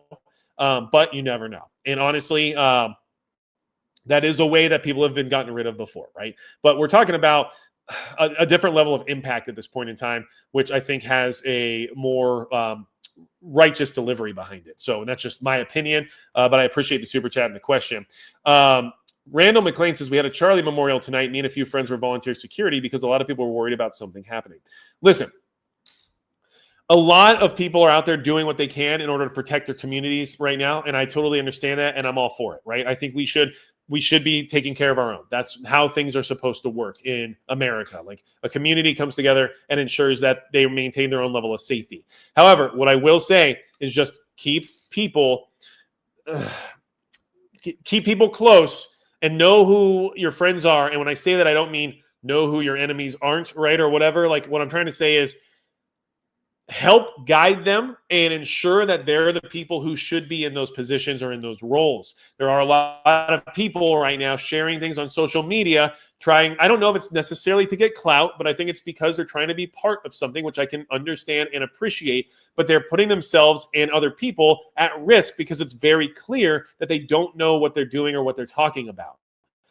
And that is also a risk now that we're adding into something which only heightens the risk overall, right? So yes, security and stability is important. And I think what you're doing is a good idea in the sense of trying to protect your community. But just ensure that the people that you're doing that with aren't going to make things worse because of a lack of knowledge or skill or capability. And that is something that we have to be honest about and reflect on without any level of ego. And honestly, like, some of the stuff I've seen on X, like, I've seen people posting pictures of them protecting a vigil or being out working security for their community, and they have their optics like on backwards, or they have the magazines not loaded, or like there's like it feels like cosplay, but I know they're probably actually doing it. And that's what concerns me, is because they're not squared away, and no one has helped them get squared away, and they're doing the best they can, which I can appreciate and I think is beneficial. But at the same time, they're potentially a bigger risk than if they weren't there at all. And so that's something, like, when I say not necessarily policing our own, but just taking care of our own, and like I said, shepherding the newcomers into the fold so that way they can be part of it all without creating additional issues. Rebel Spirit Operations recently made a website for the community. It's completely free and meant to network. The link can be found on my channel. Super Chat won't let me link. Thank you, Rebel Spirit Operations, for sharing that. Of course, I'm sure people can find you if they want to go check out your channel. I have no idea what you do, and I'm not sure about your website or anything, but now you guys know about it. So thanks for that Super Chat, and thanks for letting us know. So yeah, that's kind of the thing that I would definitely consider. And the other thing I want everyone to kind of keep in mind is that with these newcomers and with all these new minds joining the fray and trying to get involved and understand like what's happening, what's been happening, like you have to, like the lingo right now is that the normies are suddenly waking up, right? That's the lingo, and it has some validity to it, at least in my opinion. Okay, so the normies are waking up, right? Those people need a chance to understand what's happening. Those people need a chance to get a hold of like this whole scenario. They are also the people with the most potential to do something rash, which is one of the reasons why I'm so upset about this noise and BS that everybody's been propagating out through the internet. Because the people who are so susceptible to that are the newcomers, and they're also the people who would be more likely to act on that information because they're so shocked by it and they're so put off by it and so surprised by it that in their mind, they might have this idea that if you guys all know this, why hasn't someone done something yet? Right? Oh my gosh, I had no idea that these crazy conspiracies were going on. How do we, I need to go do something. I have to act. Do you remember? And I'm not saying this guy was wrong, okay? But do you remember Pizzagate? You remember when that guy ran into that pizza restaurant with a rifle with the assumption that he was going to save a bunch of kidnapped children, right? That is the guy we have to worry about right now in the sense of acting rashly. Not saying that guy was wrong, but it's a good example of this because for all I know, things were happening there, right? See, dude's a conspiracy theorist. I'm not one of these people who's like, the government wouldn't lie to you. No, they would lie to you all the time. I'm just telling you how it is. Like, I don't know what else to say. I'm sorry, right? But that guy is the guy you're worried about right now. And that's the guy we need to get a hold of before all the BS gets a hold of him. And he goes, that's it. I'm doing something about this. And then does something rash, which works perfectly into the plan of the people who want to see things fall apart here, because that's just going to escalate things further and put us closer to the edge, which we already went over a proverbial edge with the assassination of Charlie Kirk. But it's not an edge of violence. It's an edge of taking control of the situation and shedding ourselves from this reluctance to speak out, right? So that's a difference that needs to be accounted for because we're not violent. We're not doing violence. Like that's not what anyone should be doing, right? That's not what we're doing here. But some people might think that's what needs to happen if they buy into some of this crazy stuff and they have no background and no time or experience navigating it all, which many of us have done for years now, decades, right? I've been a conspiracy theorist for decades. I was listening to Alex Jones back when I also listened to talk radio. You know what I mean? Like we've been doing it. We've been doing it for a long time. We know how this works. But man, there's a lot of people right now that do not know how it works. And those people, I'm not saying they're a problem. I'm saying that we need to help ensure that they don't become a problem due to this suddenly overwhelming amount of information that they're going to be just blasted with. And they're like, what would you do? Like, think about that. If you had never heard of any of this stuff ever before in your life, and then someone just grabbed you and said, listen here, this is what's happening. This is who's doing it. This is where it is. How hard would it be to find the one guy who would say, well, then I need to do something, right? Like that's what they are doing right now with these unstable, mentally ill people. That's what they're doing, but in a different way. But this is us just trying to tell everybody things and not recognizing the environment right now. So, Rob Sinelli, coworkers all acting like nothing happened last week. People may talk online, but in person, I don't see it. Well, and there's some truth to that. And there's always going to be truth to that. But there are a lot of people suddenly online that weren't before. And so that's the people that I'm trying to have you consider. And what would Lou do? AJ is a controlled op. Well, perhaps. But you know what? I mean, anyone that has a counterpoint, we could just say that about. It's like, and that's what I'm saying. Like, that's the kind of stuff that's not productive. Like, how is that productive? What does that do in the grand scheme of things? Or is it noise? Coast to Coast AM. Yes, Tony Elbows. Yes, I definitely, yeah. Late night drives home when I had an hour and a half commute. Yeah. You make a good point, MP. I never considered that new folks getting hit with all this info at once would have a harder time internalizing that. That's kind of my point, Kieran, and I'm trying to be rational in how we approach it. The hardest thing for me to separate here in this conversation tonight is that, do I think nefarious things could be involved with what occurred? Yes, of course, and that was part of the conversation. Do I think that people who know for a fact what happened, no matter what we tell them, are a problem? Yes, I also think that's a problem, 100%. Do I think that the campaign I laid out regarding creating instability and chaos within the U.S. is being conducted in the way that I described, and that it's our biggest threat, and where they're finding these people to commit these acts where you can't necessarily trace them back to particular agencies or governments or countries? Yes, that is exactly what's happening, right? And so, I'm trying to make sure to understand, no, I don't always believe the official narrative. And no, I'm not saying that everything the FBI is saying about this particular assassination is truth. I don't know that for a fact. And I do assume that we're not getting certain facts and we won't always have the full truth because that's been the track record. But what I am saying is that what I described to you is happening, and for sure, guaranteed, which aligns with what just happened pretty much down to the T. And it's something I talked about already. months ago. So go back a few months, watch the video, and I'm not yelling at you, Kieran. I'm having this conversation, but trying to use it as a way to explain this to everybody else that's listening. So I hope I'm not coming off as like, Kieran, what the heck? No. What I'm trying to say is go back a couple months or 3 months. I don't even know at this point. Go back on my channel, watch the video, Modern American Battlefield. Laid it all out right in that video for everybody. And if you watch it right now, you'll hear me talking about how these lone shooter situations occur and how these people are radicalized and how they're targeted and it'll all line up just like the way we just talked.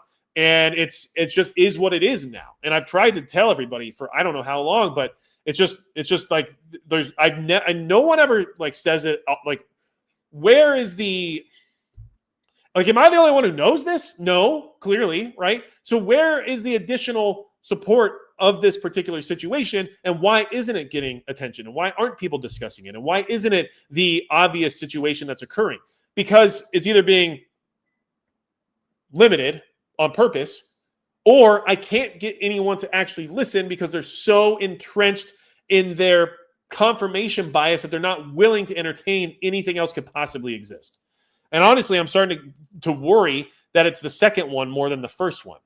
But censorship is just part of the game and part of the deal at this point in time, right? But I honestly believe the second one is our biggest hurdle right now, because like I just can't get through apparently. And I haven't heard one like major talking head who's part of this conversation in this community.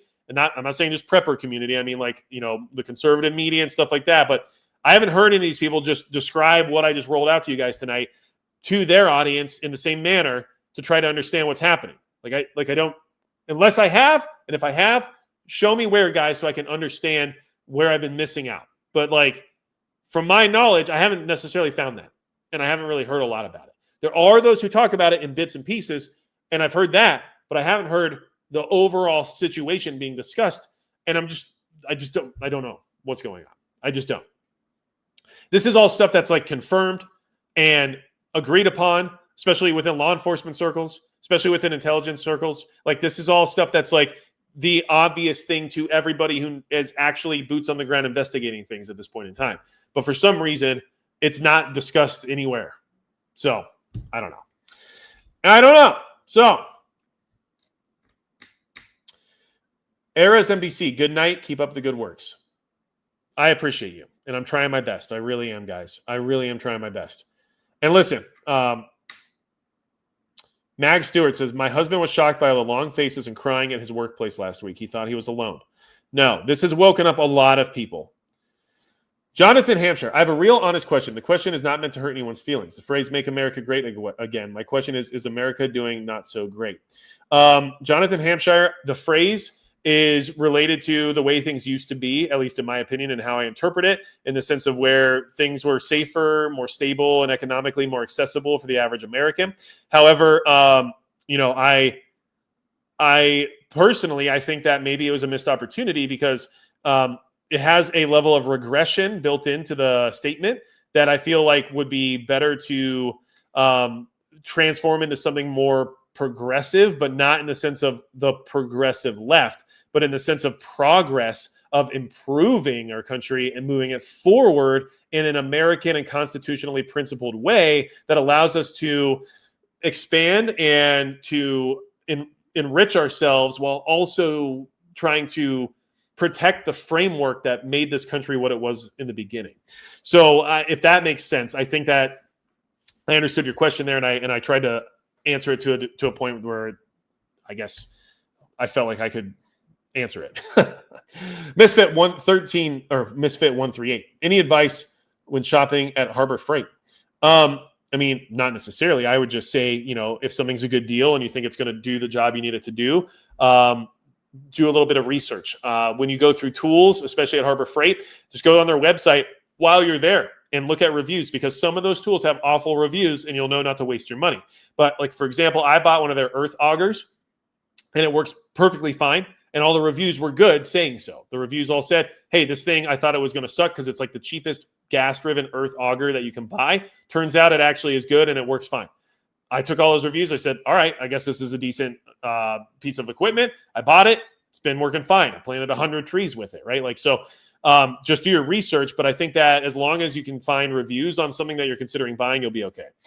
Let's see here. I want to get guns from Harbor Freight. They rip you off on that one. Well, I didn't even know you could buy guns at certain Harbor Freight. So thanks for letting me know that, Silent Guard. Luke B says, "Sigh. I'm glad you made the distinction between figurative and literal." Yeah. I don't know if you guys are having a conversation there. That's not about what I'm talking about, but yeah, you know what I mean. Let's see here. So, yeah, I think Luke B is just kind of sighing at the fact that I keep harping on confirmation bias, but there's a big truth to that, regardless of the outcome, right? And regardless of the outcome. But Luke B is someone who's always been in the chat, always willing to kind of give me a counter perspective when we have a disagreement, but always willing to have that discourse and that conversation, which I highly respect, because I think that that's how we should be as a country and as a community and as just a society. Like me and Luke B should be able to have a conversation. We have our agreements, we have our disagreements. We talk about why we might disagree, and then we say, "Cool. Well, hey man, looking forward to see you next week." Right? Like that's the way I like things to be, and I appreciate people being in that sense. Okay. It's Luke B is having a little conversation with Hustle Bones, and you know what?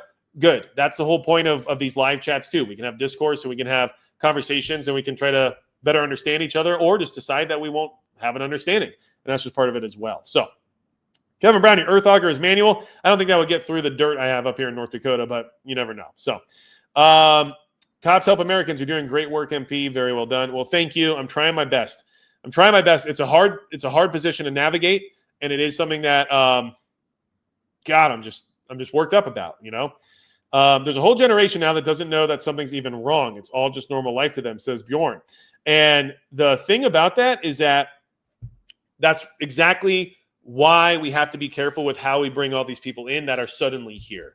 That whole generation some of them are here now. They weren't before. They were not. They are now. And we need to be aware of that, and we need to consider the fact that they're here now and understand that we have a responsibility to not only help them navigate through all this mess that's currently occurring, but also how to be productive and how to not be rash, not make bad decisions, not, entertain the idea of violence or anything along those lines, while also understanding that now is the time that organization and forward movement needs to occur, right? Yep, it's me, $10. Thank you so much for that. Thank you, MP. I appreciate your thoughts and takes. Well, you know what? I just wanted to share them tonight. I knew that in some ways it might be detrimental for me, but you know what? I don't care. At this point, I just don't care.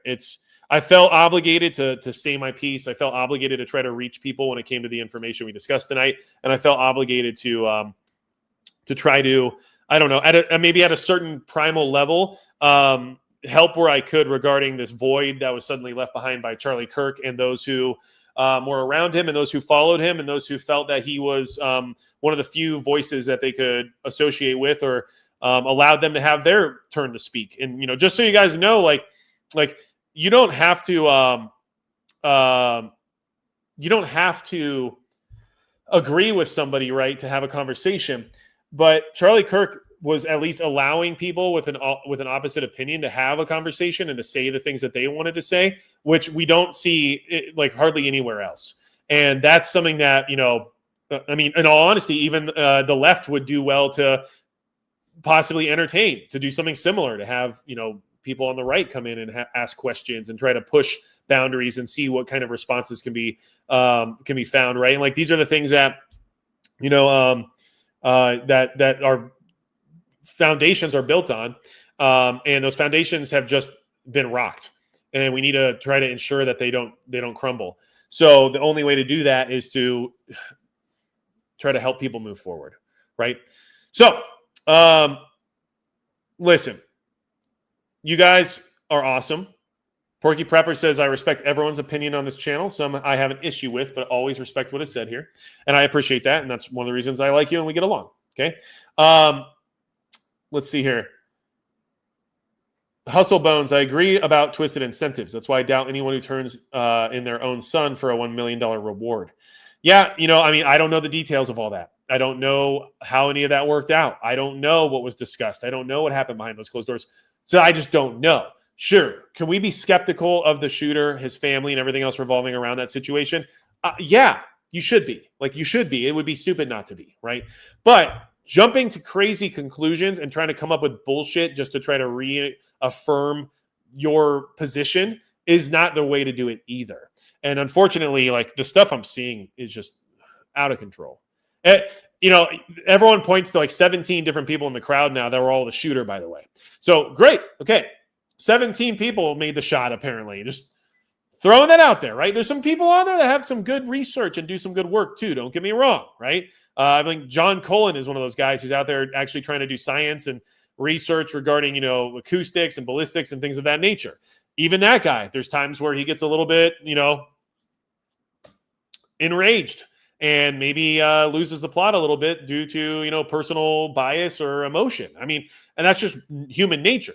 But at the same time, are we trying to sell people on an idea or a concept, or are we just showing them information? And that's where I think there's a big difference. And unfortunately, right now, there's a lot of people out there trying to sell you on a concept and sell you on a solution that they can't necessarily prove is true. But it's just what they want you to believe because it's what they believe.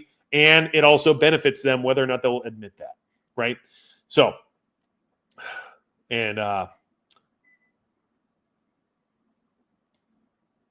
okay, what would Lou do? This will be my last one, and then we're going to go to the private live stream. MP, on one hand, you say we should question the narrative and follow the evidence, okay? But when someone does, you criticize them, like the ballistics guy you bashed. Ballistics is a valid science. Okay, here's the thing. First off, that there was no science to ballistics guy. That wasn't science. That was a false analogy that was put out there in the format of a question in order to remove any liability from asking said question for if the information is incorrect, but put out there to push the idea that things aren't what they seem to be just because it could be asked. And that question was invalid for someone who wasn't even willing to do a modicum of research, because a ballistics dummy brain skull is not a true analogy to human flesh. And there's a lot of different variables with ballistics, including projectile design, including a million other things.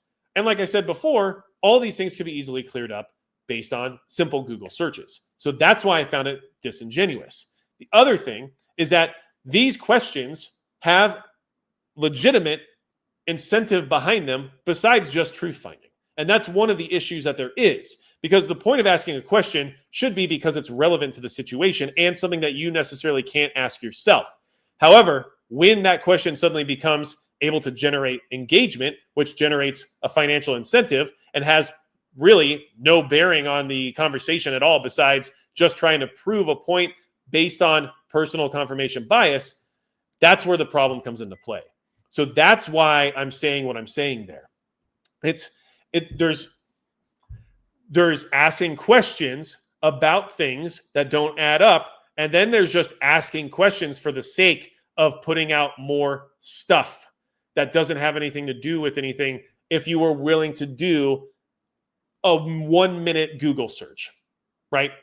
So that's where that level of disingenuous comes from. And that's just my opinion, right? Obviously. So I'm not trying to call you out and what would Lou do. I'm trying to explain to you what you asked me. And so I hope you understand I'm not trying to be rude to you or anything like that. I'm trying to explain my position as to why that was problematic for me. And people aren't just asking questions right now. They're claiming they know what happened when they don't. And when they don't know anything about much, when they, like, their experience level is likely, I'm going to say likely because not every single time, but likely not of that of a forensic investigator or an investigator of any kind. Most of these people are like me, a regular person worked a regular job and decided to start a social media account, right? And that's fine because investigative journalists, are allowed to be regular people. Totally fine. However, there's a point where it becomes bullshit instead of journalism. And that was what I was trying to demonstrate there. So I guess that is how I answer that question. So let's see here. We've got Harbor Prepper. Thank you so much. There is room for hope. Okay. see what we have to say here. Share with everybody. Bill Maher called out the hard left for the inflammatory rhetoric. He said he liked and respected Charlie Kirk and mourned his loss. Yeah, so there are people who seem to have some reasonability. The problem is that it might be too little too late. And that's the concern I have, is that these people should have been around when all this inflammatory rhetoric was occurring before it led to this tragedy, understanding what it would likely lead to, and understanding they were complicit in some of these destabilization campaigns that are especially driven by the media, which that person is a part of, right? So that's something that I would consider with that. But I will say that I think that was at least a reasonable take and something that I would expect somebody with a prominence of Bill Maher to say, and that's at least good compared to what we've seen others do in the sense of being, celebratory. Adam Lowitz, okay? The root cause seems to be George Soros and people like him indirectly funding and fueling Antifa. And yes, that is part of the overall equation. George Soros and NGOs and just foreign donor class groups that exist right now, giving DAs their campaign donations and all sorts of political figures, not to mention financing all these groups like the Ford Foundation, right? Like these are all part of that larger equation, larger strategy. And it can't be small because it'll be too easy to track down. So, of course, they spread it out across a plethora of different places and organizations in order to try to have as much effect as possible without having as much liability as possible. And I think that they've been pretty effective at it, if you agree with me on that anyway, because of, their lack of accountability, right? So I thought I shared this one. Maybe I did. I don't know. I'm bad at this, right? So here's the thing. I am going to call tonight. Luke B says I'm making too much sense. I'm sorry, Luke. Here's a conspiracy for you. Magic Pepper dyes his hair. There it is, right? That's the one that everybody believes, even though there's no proof. And even though I've had it the entire time I've had my YouTube channel, it's still easier just to assume that I have some level of insecurity requiring dyeing a white stripe in my hair. That's confirmation bias, people. There's your example. So, guys, I'm going to go ahead and Bjorn, thank you so much. Awesome to see you as well. Guys, we're going to call it. I'm going to go to the private live stream. Thank you for listening to me tonight. Thank you for being here. Thank you for being part of this conversation. And thank you for standing up and speaking your mind and doing what you feel is right in these trying times. America needs Americans right now. Americans need to stand up. They need to promote the values that they hold dear and lead by example and tell the truth and say what they believe. And I think that was demonstrated by Charlie Kirk. Even if you weren't a follower of his, even if you didn't really understand his full body of work like me, which I was just one of those people that was not constantly watching Charlie Kirk. To be fair, I wasn't necessarily his audience. He was trying to target a younger demographic, which I think he was very effective at. But what I'm trying to say is he showed that was so important and so needed in this country because there are people out there who are so brainwashed and indoctrinated in their thought processes that they're willing to kill somebody over a disagreement. And that is the honest truth of what we're dealing with right now in this country. Whether you want to believe it or not, the shooter is a patsy or whatever you want.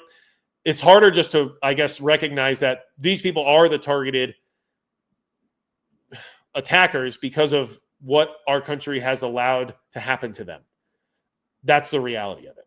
So, you guys, you're excellent people. Even the ones who disagree with me, thank you for being here. Thank you for listening. Like I said many times throughout this discussion tonight, all violence is condemnable. Like, we do not condone violence. We are not instigating anything on our side. Everything needs to be done with tact, with strategy, and with the idea in mind that we need to remain peaceful in this process. That doesn't mean you have to be a bitch. It means you have to do things the right way because we're capable of it. And now that the gloves are off and the masks are off on the other side, we know exactly what to do and how to handle it. And we've been sitting idly by for too long, acting like we had to just be quiet and that we had to just roll over and take it. And at this point in time, I don't think that's the case anymore. So, good night.